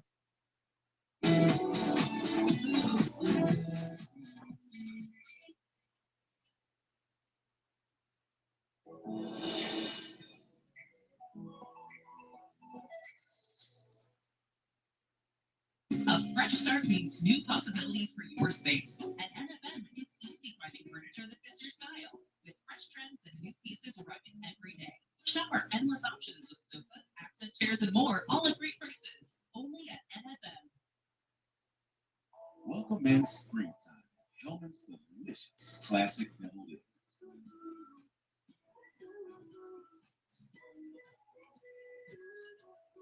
Irresistibly rich and creamy. Hellman's real.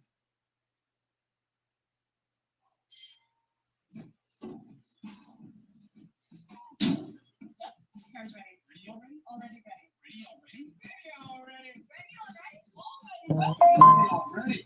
Ready already? Already ready? Ready already? Ready already? Already ready. Get it quick, quality, 15-minute oil change service and more at Chippy. In and out, in Chippy.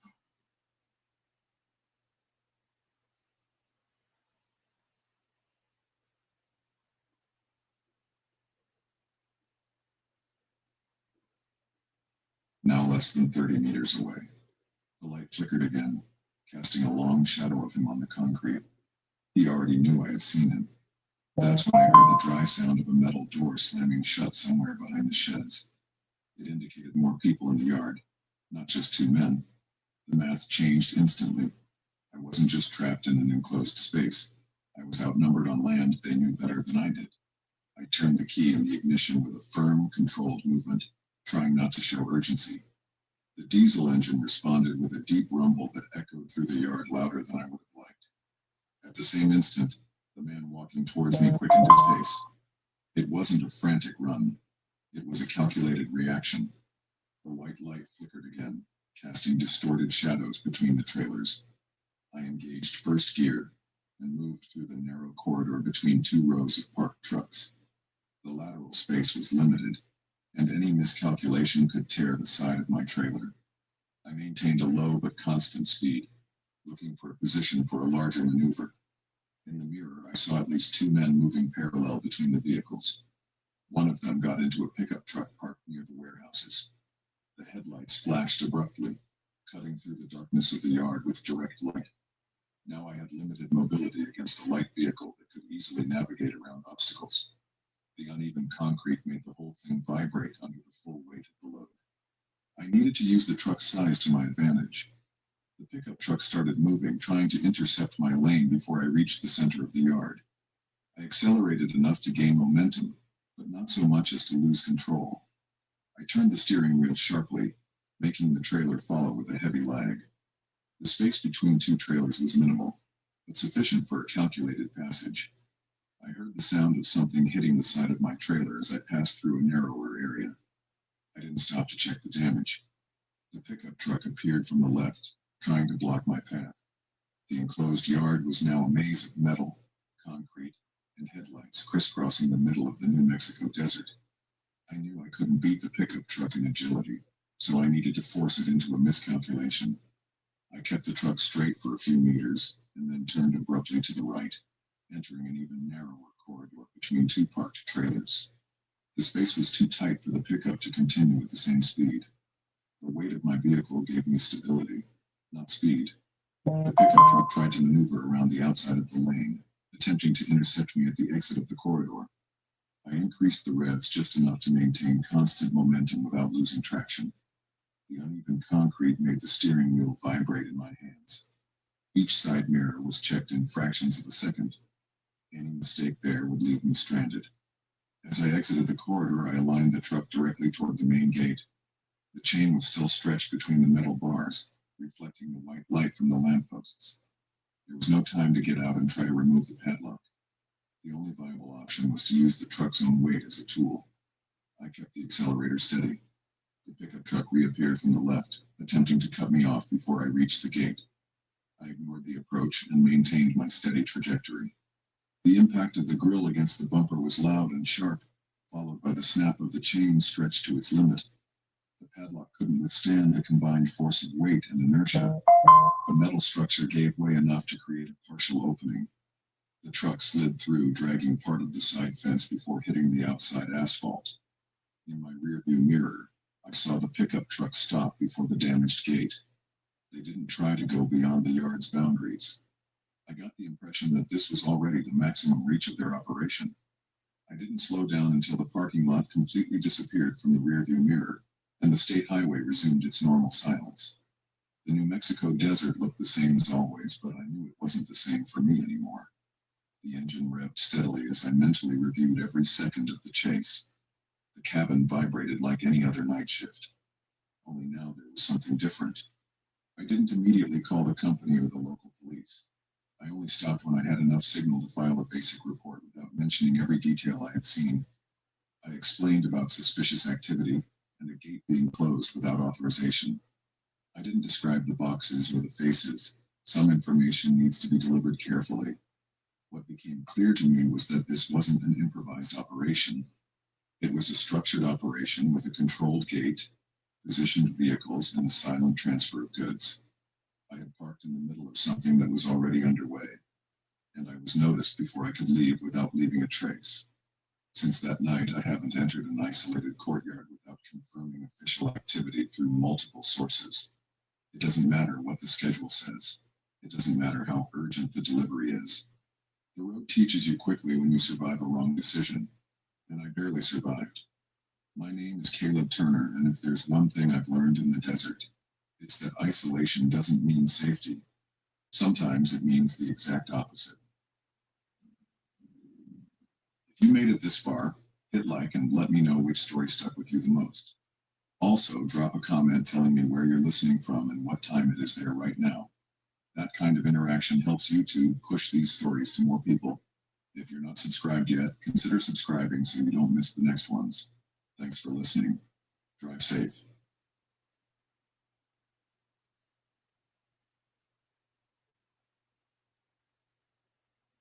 Booking.com has stays for absolutely anyone. For instance, imagine you're a vampire thirsting for a lively hotel. You find a Vegas resort near some great nightlife. Perfect. You may be undead, but you're the life of the party. And if the forecast calls for sun, at least there's free cancellation on most stays, so you can wait for the perfect weather. Gorgeous.